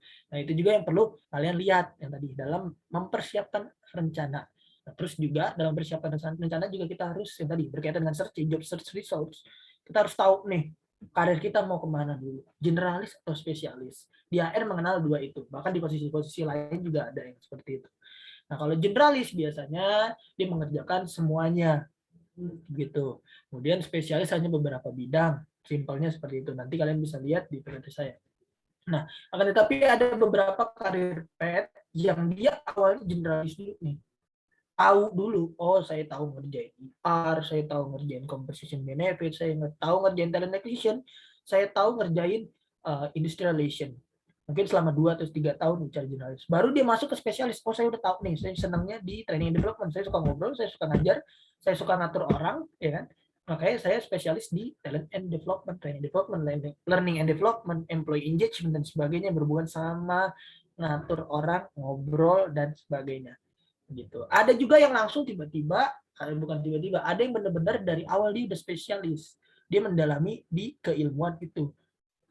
HR training and development contohnya, dia ya udah saya ngerjain training and development aja, beneran ngerjain training and development, cara bikin training gimana, bikin webinar gimana, training online offline, kemudian juga perpanjangan sertifikasi dari orang itu seperti apa. Nah dia dalemin tuh, kemudian learning management system itu seperti apa kalau di tengah era teknologi ini. Nah dia mendalami begitu. Nah, kalau pertanyaannya ke Agusti, saya milih generalis atau spesialis itu gimana? Balik lagi, tergantung dari diri kalian. Dua-duanya sama-sama terbuka. Bukan berarti generalis lebih bagus dari spesialis, enggak juga. Bukan berarti spesialis lebih bagus dari generalis, enggak juga. Tergantung orangnya. Ada perusahaan yang memang mengakomodir dia dari awal spesialis. Ada yang seperti itu. Ada yang awalnya dulu generalis, baru nanti masuk ke spesialis. Balik lagi, yang tadi saya bilang, tergantung kalian mau seberapa jauh dalam persiapan bencana ini untuk searching, riset, dan sebagainya berkaitan dengan apa tadi, posisi kalian mau apa, perusahaannya seperti apa, jenis industrinya, kemudian karir path-nya di perusahaan itu seperti apa. Nah itu harus benar-benar riset. Risetnya apa tadi? Banyak. Kalian bisa cari mentor di perusahaan tersebut, iseng-iseng nanya, SKS dia di LinkedIn, kemudian juga bisa ngobrol-ngobrol kalau ketemu di webinar gitu. Jadi pelihara engagement setelah webinar ini, atau setelah webinar-webinar, atau setelah training-training yang kalian ikuti, atau program development lainnya gitu. Next. Nah, saat melaksanakan tujuan penting banget kita udah bikin rencana dari A sampai Z, dari pokoknya rencananya banyak, ada plan A, B, C, D, ya kan? Kemudian ada A.1, A.2, wah pokoknya banyak, kompleks rencananya. Tapi kalau nggak dilaksanakan, nggak action, percuma, sangat-sangat percuma. Nah maka dari itu tujuan melaksanakan tujuan actionnya seperti apa? Tadi kan kalian udah ya fase perencanaan, planning, ya kan? Udah mikir, udah apa namanya, research dan sebagainya, ada SKSD. Nah, actionnya apa? Kalian bisa masuk ke beberapa opsi ini. Contohnya, magang atau internship. Ini sangat-sangat saya rekomendasikan. Magang, internship, organisasi kampus, atau organisasi profesi. Kenapa saya bilang gitu? Saya bisa sampai di titik ini melalui ini juga. Magang, internship, organisasi kampus, organisasi profesi. Intinya kalian bekerja atau melakukan interaksi sosial ke komunitas, ke organisasi atau grup. Jangan merasa, oh saya kerja bisa sendirian, Kak. Selama ini saya juga sendirian. Kak, saya kalau ketemu orang, saya keringat dingin, misalkan. Kak, saya kalau ngobrol sama orang, gemeteran. Ya memang nggak apa-apa. Tapi dunia ini tidak mengikuti kamu, guys. Kamu harus mengikuti jalannya dunia, tetapi kalian harus punya kompas. Kenapa saya bilang gitu? Karena banyak juga orang yang merasa, saya pengen kerja sendiri, it's okay, asal kamu bisa ngajak orang. Tapi kalau memang nggak bisa, awalnya dulu masuk ke magang internship organisasi kampus atau organisasi profesi. Gitu. Magang banyak. Sekarang udah banyak banget dibuka, banyak banget magang, terutama di HR. Ada kampus Merdeka magang. Ada juga magang-magang yang diafiliasi sama organisasi profesi, FACI, GNIK, kemudian juga ada magang-magang by perusahaan langsung, contohnya Paragon, terus juga maju.com, Ruang Guru, Kopi Kenangan, dan sebagainya. Tinggal tergantung kalian mau riset atau enggak. Nah, akan tetapi Kak, di magang atau internship itu punya kualifikasi. Nah, kalian kejar kualifikasi, itu bisa masuk ke organisasi kampus dulu. Nah, makanya saya senang nih, ada HIMA seperti ini. Tetapi saya challenge juga untuk anggota-anggota HIMA ini, jangan apa ya, stuck the moment. Oh, saya udah di HIMA aja, udah selesai Kak, di kampus. No. Gitu. Kenapa saya bilang gitu? 3 tahun itu nggak lama, cuy. 3 tahun itu nggak lama, guys. Mungkin sekarang teman-teman yang di HIMA udah tahun kedua. Nah, tahun ketiga keluar, jangan di kampus lagi. Gitu. Jadi cukup setahun aja. Kalau memang mau naik ke BEM, kalau kalian bisa push your limit, kalian ikut BEM sambil magang. Kak, tapi tugasnya banyak. Justru itu kalian mau men-challenge diri kalian sejauh apa? Multitasking, bukan multitasking ya. Maksudnya manajemen task-nya kalian sejauh apa? Kalau multitasking kan bahaya, tapi ada di beberapa momen memang perlu multitasking. Tapi jangan keseringan, ntar pusing. Gitu.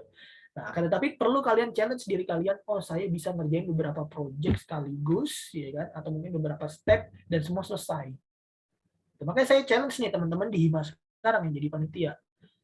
Keluar, bukan keluar himanya, sorry. Tapi setelah himanya masa jabatannya habis, ya udah keluar gitu, magang kah, ikut organisasi juga yang lebih besar, contohnya BEM atau organisasi profesi, atau bahkan jadi semacam organisasi-organisasi kita membentuk baru di profesi HR misalkan gitu. Jadi cukup setahun aja di kampus, guys, semuanya yang di HIMA. Challenge diri kalian, ayo, saya udah cukup nih di kampus, udah semua saya explore, saya udah kenal semua dosennya, saya udah kenal kakak tingkatnya, saya keluar karena memang udah habis masa jabatannya. Gitu. Nah, yang kedua, pelatihan atau sertifikasi. Jangan pernah merasa saya nggak inian apa percuma buang-buang waktu untuk pelatihan atau sertifikasi. No way, gitu. Tetap kalian harus ikuti pelatihan atau sertifikasi, baik itu yang sifatnya new, artinya kalian dapat ilmu baru, ataupun refreshment. Saya pun di titik sekarang, saya sering banget refreshment. Dan saya nggak boleh merasa sombong bahwa saya udah tahu ilmu tersebut. Saya tetap ikut program-program yang mungkin kalau dibandingkan sama si pembicara, saya lebih tahu. Tapi saya downgrade ego saya bersifat refreshment dan menganggap saya gelas kosong. Gitu. Contohnya apa? Saya kemarin ikut pelatihan, ikut mentor coaching dari organisasi Student Catalyst di Instagram. Saya ikut coba. Nah, yang jadi mentor saya tuh seumuran sama saya. Bahkan untuk pengalamannya, mohon maaf banyak saya. Tetapi saya di situ merasa gelas kosong, saya dengerin dia. Karena butuh perspektif dari orang lain, kita sejauh apa. Itu juga yang tadi saya bilang, pelatihan atau sertifikasi. Ada pelatihan atau sertifikasi itu ada tingkat. Pertama pelatihan biasa kita dengerin ceramah, contohnya kayak gini, ya kan? Kita dengerin, dapat insight, udah cukup. Ada juga workshop gimana? Workshop kalian ikut pelatihan, terus kalian buat tugasnya. Tetapi hanya mendapatkan tugas, kalian sertifikat mengerjakan tugasnya aja, itu workshop. Ada juga yang sertifikasi, kalian ikut pelatihan, kalian workshopnya juga, artinya kalian ngerjain sesuatu, portofolionya, terus kalian dites dan diakui oleh beberapa lembaga. Tingkatannya itu. Jadi kalian challenge diri kalian, saya udah ikut pelatihan nih Kak, ikut pelatihan dasar MSBM, udah banyak nih, saya ikut semua cabang keilmuan. Challenge diri kalian ikut workshop, nggak cuma dengerin, tapi kalian buat suatu portofolio. Oh Kak, saya udah nih buat portofolio. Oke, jangan cuma buat, kalian harus diakui bahwa kalian kompeten, sertifikasi lah. Nah, dari MSDM, Prodi juga ada nih programnya. Tapi jangan cuma cukup itu. Kalian harus ikut pelatihan-pelatihan atau sertifikasi di luar itu. Keluar duit sedikit nggak apa-apa, tapi nabung. Kalau ada yang gratis, lebih baik. Saya prinsipnya gitu. Kalau ada yang gratis, manfaatin. Kalau bayar, ya nggak apa-apa, tapi nabung. Dan yang terakhir, kalian tetap harus cari mentor. Itu sangat-sangat penting. Tadi udah disinggung dikit sama Kak Gina, mentor itu penting. Ibarat kalian itu guru atau orang tua lah di rumah. Saya bisa di titik ini karena banyak keterlibatan dari mentor-mentor saya, baik itu di dalam kampus maupun di luar kampus. Contohnya kalau di luar kampus, mentor saya ada Pak Yunus, kemudian ada namanya Mas Yanto, sekarang HR manager di perusahaan susu, kemudian ada juga beberapa mentor yang saya cari nih, yang tadi based on event-event di Instagram, Twitter, LinkedIn, kemudian saya SKSD di LinkedIn, saya chat di WhatsApp, saya tanya-tanya beberapa case, baik itu di organisasi HIMA misalkan, di organisasi BEM misalkan, atau bahkan di tempat kerja atau magang saya misalkan sebelumnya. Saya coba tanya, saya gali pengalamannya. Gitu. Karena kalau saya tanya teori, di Google banyak guys teori MSDM. Tetapi based on experience, pengalaman, itu yang mahal. Karena pengalaman seseorang A sama B, walaupun teorinya sama, actionnya beda. Based on apa? Jenis industri mungkin yang mempengaruhi, latar belakang orang, karyawannya seperti apa, gitu. Jadi kalau kalian ikut webinar, kalian ikut sertifikasi, kalian ikut grup-grup WhatsApp bahkan, jangan cuma ikut doang, tapi coba engage ke orangnya. Kalian cari, oh, misalkan contohnya di organisasi FHCI itu ada direktur dari Telkom. Saya coba chat, mungkin pertama kalian bakal ditolak, tapi seberapa kalian optimis, seberapa kalian kompleksitas pertanyaannya dan membangun diskusi, orang siapa yang nggak senang ditanya? Serius, di umur 30 sampai 50, orang kalau ditanya tuh pasti senang. Saya aja di umur sekarang kalau ditanya berdasarkan pengalaman senang. Gitu. Apalagi yang di umur sudah segitu. Jadi kalian perlu cari mentor ya guys. Mentor ya mulai dari kakak tingkat, kemudian profesional di apa namanya perusahaan bagian staff mungkin, terus ke manajer sampai nanti punya tertinggi, kalian harus punya relasi, oh saya punya kenalan di direktur perusahaan apa gitu. Jadi kuncinya bukan seberapa banyak kalian mengenal orang, kalian kenal nih, oh saya kenal ini, tapi kalian juga perlu seberapa banyak kalian dikenal sama orang, dikenal yang secara engagement pribadi tadi, bisa mentoring, bisa pernah satu organisasi, dan itu nantinya ibarat pintu rezeki ya guys. Tanpa kalian sadari, orang-orang itu kalau kalian pelihara engagementnya, kalian pelihara relation, hubungan atau silaturahmi lah bahasa Islamnya, ya kan? Itu rezeki datang sendiri. Tiba-tiba kalian ditawarin, Gus mau magang nggak di perusahaan ini? Ibad, saya mau ada event nih, misalkan kamu jadi MC, misalkan dapat duit segini, wah siapa yang nggak mau dapat rezeki, ya kan? Jadi muncullah kalian teman-teman di sini ya kan, biar terpantau nih sama kakak-kakak tingkat, sama mungkin talent scouting di luar sana yang mencari anak-anak MSDM Polteknaker yang berkompeten gitu. Jadi jangan cuma berpikiran kak saya udah pusing nih sama tugas saya belum kelar, ditambah harus organisasi, dan membatasi diri kalian segitu, untuk segitu. Jadi ini bukan soal capek atau nggak capek, tapi lebih ke arah mindset. Mau sejauh apa kalian? Next. Nah, yang terakhir berikutnya adalah evaluasi diri dan tingkatkan karir. Nah, evaluasi ini penting. Kita nggak boleh kacamata kuda, lari terus, tapi nggak pernah ngelihat kaki kita itu udah capek atau belum. Tapi bukan berarti yang tadi saya bilang, bukan berarti berhenti. Evaluasi itu cuma istirahat aja. Kalau berhenti, selesai. Nah, evaluasi itu gimana? Buat daftar pencapaian. Oh, selama tahun 2021 saya udah ini loh. Saya udah bikin event tingkat nasional, saya udah kenal sama HR direktur, saya udah kenal sama anak MSDM yang lainnya.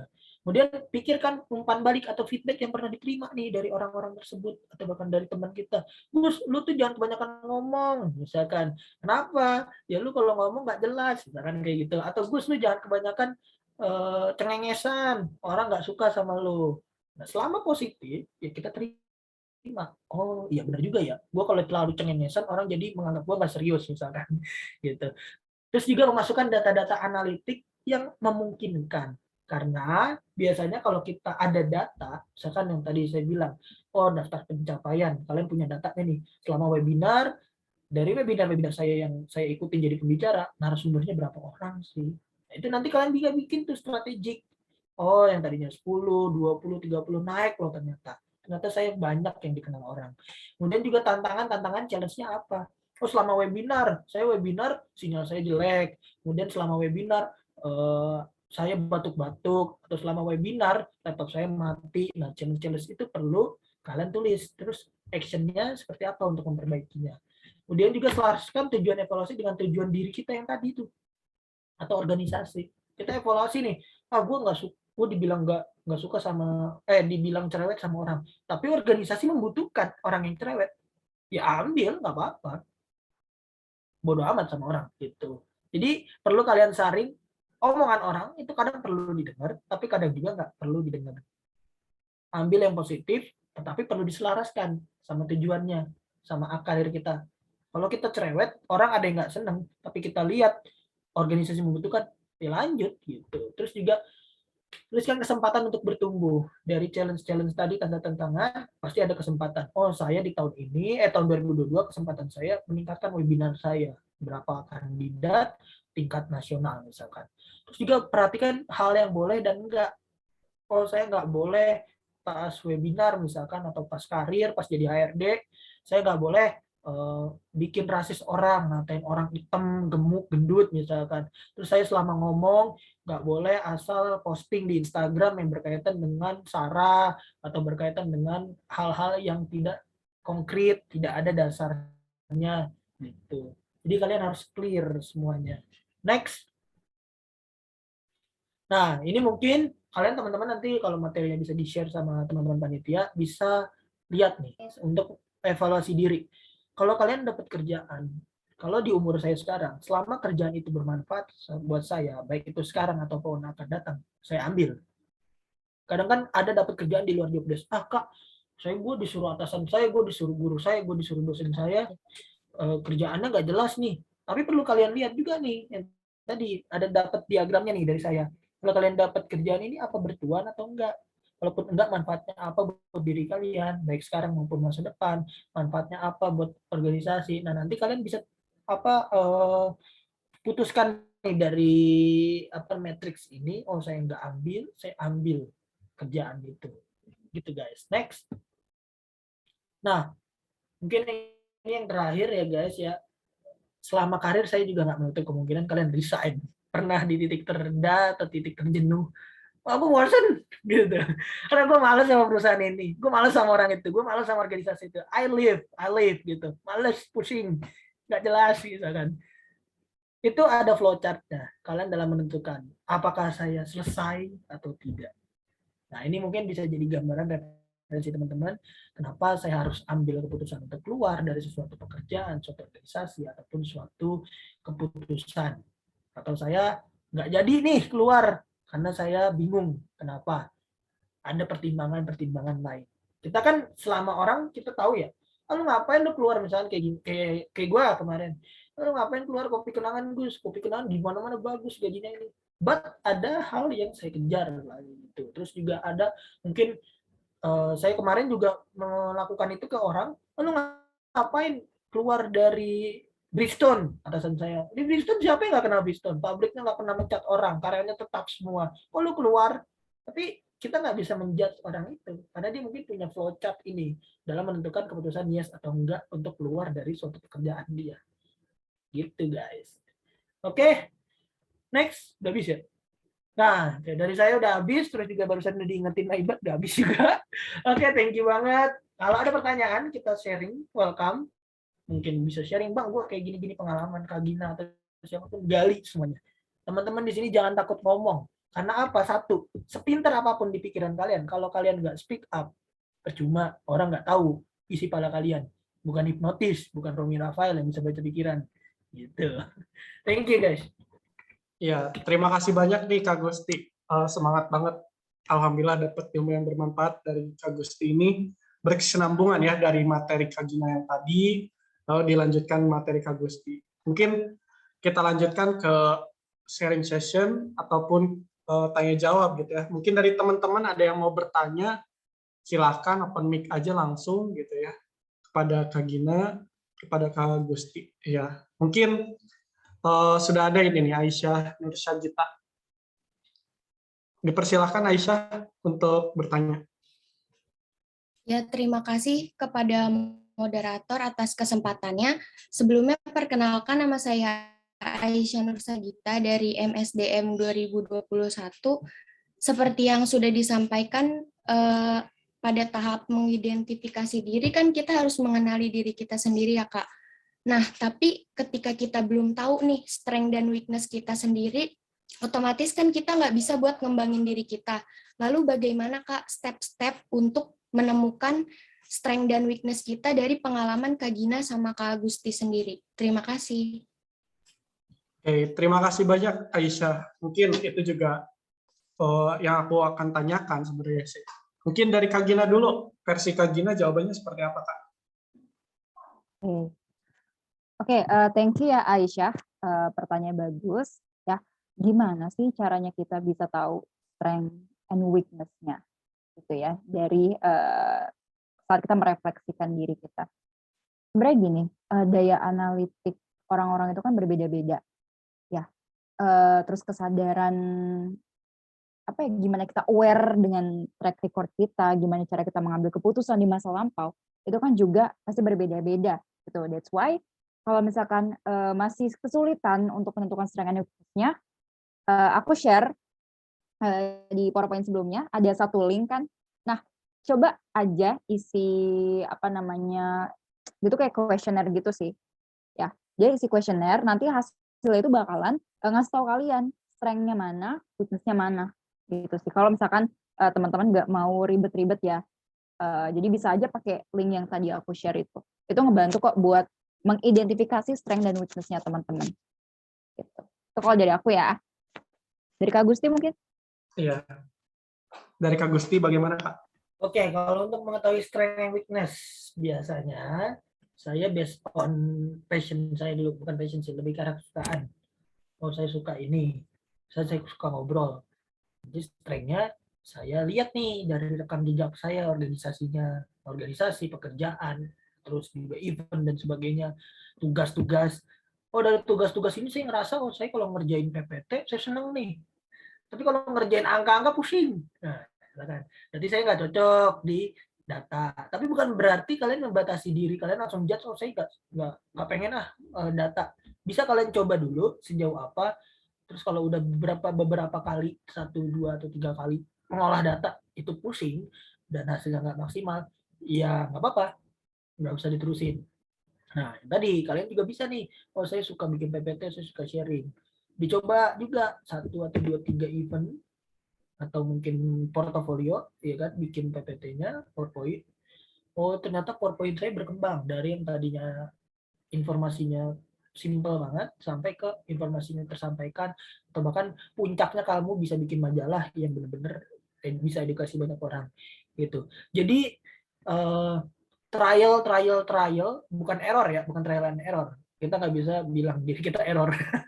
trial terus sampai kalian bisa ngelihat, oh saya kuatnya di sini, lemahnya di sini gitu. Based on apa tadi, ada outputnya.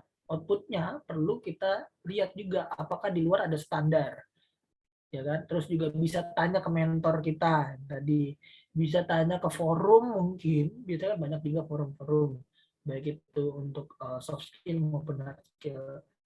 Nah, biar juga kita perlu dengar nih penilaian orang lain yang mungkin lebih berpengalaman, udah sejauh apa. Nah, dari data-data itu kalian bisa himpun nih. Oh, jadi kegambar nih, ada garis merahnya, ada polanya nih. Saya kuatnya di sini, lemahnya di sini. Nah, lemahnya tadi bukan berarti kalian pendem aja terus. Bisa kalian tingkatkan lagi, tapi nggak terlalu prioritas. Pelan-pelan, tapi ya paling nggak sebulan 2 bulan harus berubah, beda lah sama yang di bulan sebelumnya. Gitu. Bukan berarti kalian harus ahli di segala bidang, lebih baik ahli di satu bidang, tapi tahu semuanya. Cukup tahu, tapi ahlinya satu. Gitu. Daripada merasa ahli di segalanya, tapi nggak dalam, itu juga sayang. Jadi balik lagi tergantung orang. Yang tadi, intelijensi orang beda-beda, kemampuannya orang beda-beda, yang bisa kenal diri kalian, diri sendiri, bisa lewat orang lain juga. Tuh. Thank you. Oke, terima kasih banyak Kak Gina, Kak Gusti yang sudah menjawab pertanyaan Aisyah. Gimana Aisyah, sudah cukup puas? Atau barangkali ada yang masih mau ditanyakan? Sudah cukup, terima kasih Kak Gusti dan Kak Gina, jawabannya sangat membantu. Siap. Terima kasih Aisyah. Mungkin dari teman-teman atau kakak peserta lainnya pada acara sharing session kali ini, ada yang mau ditanyakan lagi? Oke, di sini sudah ada Imanda. Imanda barangkali mau open kamera dan open mic, tunjukkan pesonamu.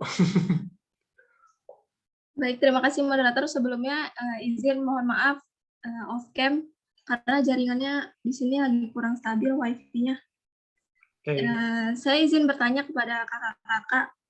Selama ini yang saya lihat-lihat orang-orang yang menjalani interview itu kan menyebutkan kalau mereka tuh memiliki kemampuan untuk fast learner atau fast learning. Nah, menurut versi kakak nih, bagaimana sih cara kakak bisa mengasah kemampuan belajar cepat itu dalam melakukan pekerjaan, Kak? Mungkin itu pertanyaannya. Terima kasih. Oke, terima kasih kepada Imanda. Mungkin aku pengen tahu dari jawaban dari Kak Gusti dulu deh, gantian. Tadi kan Kak Gina dulu ya. Oke, thank you. Fast learner, kuncinya satu, ngedengerin.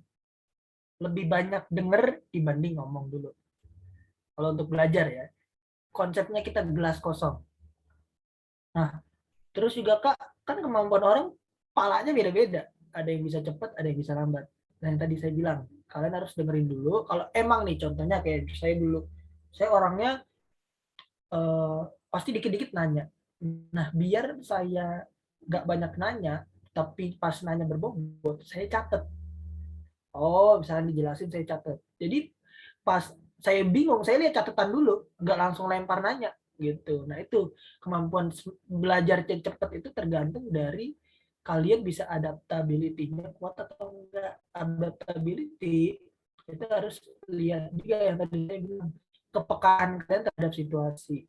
Kepekaan bisa kalian ngelihat, bisa kalian dengar. Oke, kurangin diri kalian untuk berkomentar bahwa saya gampang ini mah, saya nggak bisa, saya ini itu kurangin, tapi lebih banyak kalian dengerin dulu. Oh, dikasih instruksi segini, terus kalian harus tahu habis ini saya mau ngapain, bikin mind map-nya, terus apa yang segala instruksi semua dicatat kalau misalkan kalian sifatnya pelupa jangka pendek misalkan.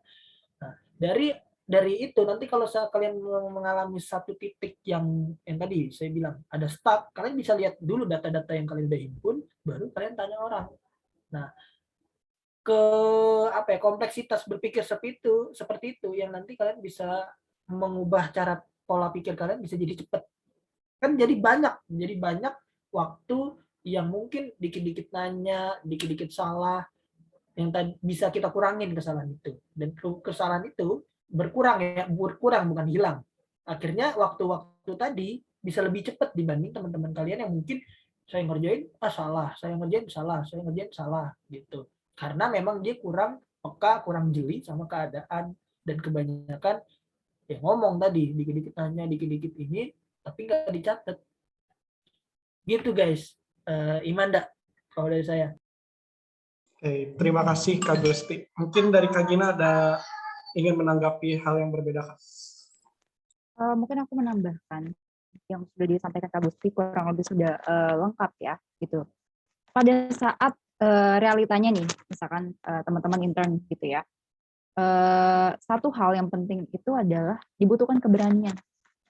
Nah, dibutuhkan keberanian untuk bertanya, itu untuk banyak bertanya ya, kalau misalkan pas di lingkungan kerja, itu butuh keberanian.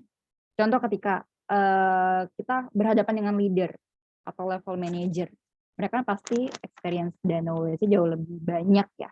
Dan itu momen yang atau kesempatannya bagus banget nih untuk kita gali, bertanya untuk bisa lebih adaptif, untuk bisa get used to the flow lah di dalam lingkungan kerja itu. Makanya harus berani dan jangan pernah insecure dengan orang-orang di sekelilingnya. Mungkin aduh masuk nih dalam lingkungan kerja baru, kok dia lebih jago banget ya, ini udah jadi manajer atau gimana ya, kan mereka experience-nya start duluan gitu. Kalau teman-teman kan baru misalkan start gitu, so harus berani dan jangan insecure, gitu sih. Oke, betul banget Kak Gina. Mungkin experience is the best teacher gitu ya Kak. Pengalaman adalah guru terbaik, betul. Gimana Imanda, apakah sudah terjawab pertanyaannya? Baik, terima kasih banyak atas jawabannya dari Kak Gusti dan Kak Gina. Oke, mungkin satu lagi penanya ya, di sini sudah ada yang raise hand, Zafira Putri. Dipersilakan Zafira. Ya baik, moderator terima kasih atas kesempatannya. Perkenalkan, nama saya Zafira Putri, bisa dipanggil Putri. Saya anak MSDM 2021. Jadi pertanyaan saya adalah, mindset seperti apa sih yang kakak tanamkan saat menjadi mahasiswa, dan langkah-langkah seperti apa yang harus kita lakukan sebagai mahasiswa untuk menentukan dan menemukan bidang yang sesuai dengan minat kita saat merancang karir, Kak. Terima kasih. Oke, mungkin Kak Gina terlebih dahulu Kak, bagaimana? Mindset apa sih yang harus kita punya ya sebagai mahasiswa gitu ya? Yang pertama adalah sebelum kita punya mindset itu, kita harus tahu goals-nya itu apa dulu. Gitu. Ketika kalian sudah punya goals, itu akan mencegah kalian untuk tidak menyerah. Gitu. Mindset pertama sih itu ya. Aku lebih fokus kepada tujuan supaya tidak mudah menyerah. Yang kedua, mindset-nya adalah cobalah kita berpikiran terbuka. Gitu. Kita coba benar ya, jadi gelas kosong di setiap saat. Kita coba buat memperoleh knowledge sebanyak-banyaknya ya. Yang ketiga, mindset-nya itu adalah harus bisa banyak bersosialisasi dengan orang-orang di sekitar. Nggak peduli mau introvert or extrovert, kalau untuk bersosialisasi itu semua orang bisa. Ya, menjalin relasi itu penting. Itu. Ya. Terus mindset tidak boleh insecure. Percaya bahwa diri kalian tuh bisa kok mengeksekusi segala planning yang kalian percaya itu bakalan terjadi. Itu sih kalau menurut aku mindset yang setidaknya harus dipunya sama mahasiswa. Mungkin dari Kak Gusti ada tambahan? Kalau saya mindsetnya ini haus. Konsep haus apapun. Haus ilmu, haus pengalaman, haus teman, bukan ngisap teman ya. Maksudnya haus biar kenal banyak orang, haus kerjaan. Nggak bisa diem pokoknya. Gua nggak bisa kalau nggak ada kerjaan. Bahkan Sabtu Minggu, bukan berarti work edict ya, tapi kayak kalau nggak kenceng nggak ada tuh kosong karena biasa banyak gitu. Nah ini konsepnya satu, haus. Oke, harus haus ilmu. Saya merasa kurang banyak, kurang eksplor, itu harus.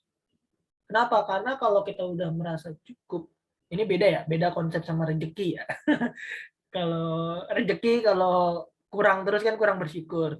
Tapi di satu sisi kalau ilmu tetap harus haus. Ilmu haus, teman, nah kita harus haus, kenal lebih banyak orang. Terus juga harus haus terhadap pengalaman. Itu sih. Terus juga yang tadi open mindset, kita juga nggak boleh menjudge seorang. Kita harus peka bahwa orang kita mau di ngertiin sama orang, kita juga harus ngerti sama orang. Itu. Jadi human being-nya itu kita harus dapat. Jangan yang tadi saya bilang, dunia ini nggak melulu harus ngikutin lu juga harus ngikutin dunia. Tapi lu harus bisa berenang. Gitu, haus intinya. Siap, Kak Gusti, Kak Gina. Gimana Zafira, apakah sudah terjawab? Baik, terima kasih Kak Gina dan Kak Gusti sudah terjawab. Ya, Mungkin dari poin dari Kak Gina, menjalin relasi itu penting gitu. Jadi kita jangan cukup puas dengan teman yang banyak gitu. Anggap aja teman kita itu kurang terus-terusan gitu. Terus jangan cepat puas juga dari Kak Gusti gitu. Apabila udah merasa pinter juga ya jangan merasa pinter gitu.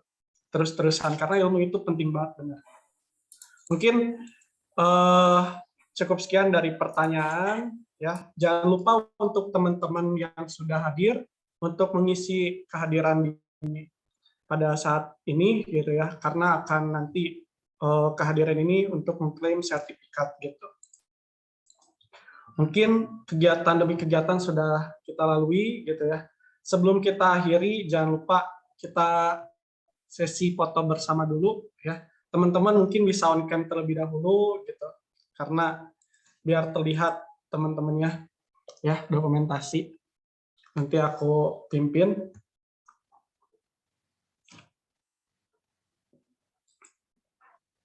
Oke, di sini terpampang ada 2 slide ya. Mungkin dari teman-teman yang slide 1 terlebih dahulu, silahkan dinyalakan dulu kameranya. Tuh, Kak Gusti mungkin di sini yang mau diskusi setelah ini saya feel free tuh, bisa di IG atau LinkedIn gitu ya. Mungkin nanti bisa DM Kak Gusti juga atau DM Kak Gina. Kak Gina, bertemu Kak Gina di mana, Kak? Apa langsung di Depok? Boleh nanti aku kasih. Siap, Kak. Pokoknya bentar ya. Takutnya ngajaknya di Depok, Kak.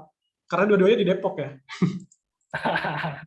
Ya bisa. Nanti ketemuan dekat soalnya saya rumahnya.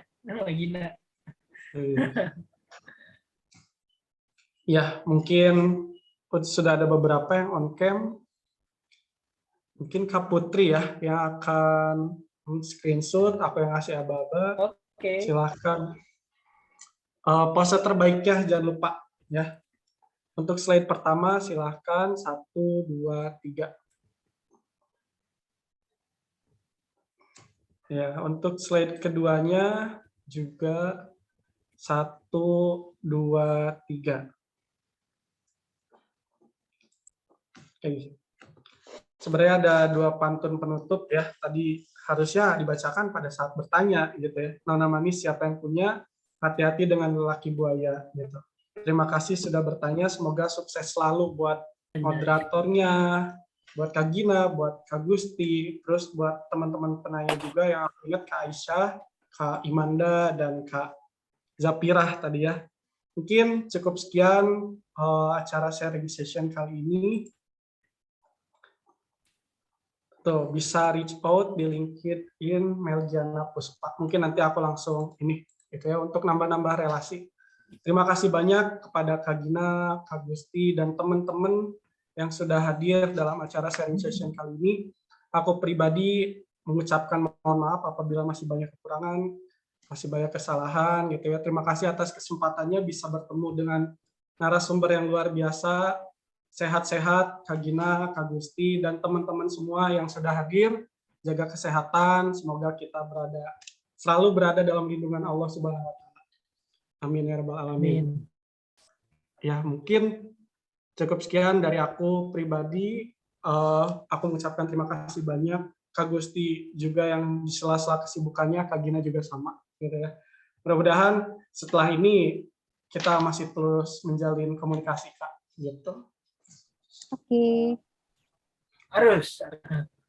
Terima kasih banyak, Kak. Oke, thank you semuanya. Sama-sama. Follow IG saya. Thank you ya. Di situ sering sharing. Siap, Kak. Dan selalu belajar. Sehat semuanya ya. Ya. Thank you. Bye. Bye-bye, sukses selalu semua. Terima kasih banyak, Kak.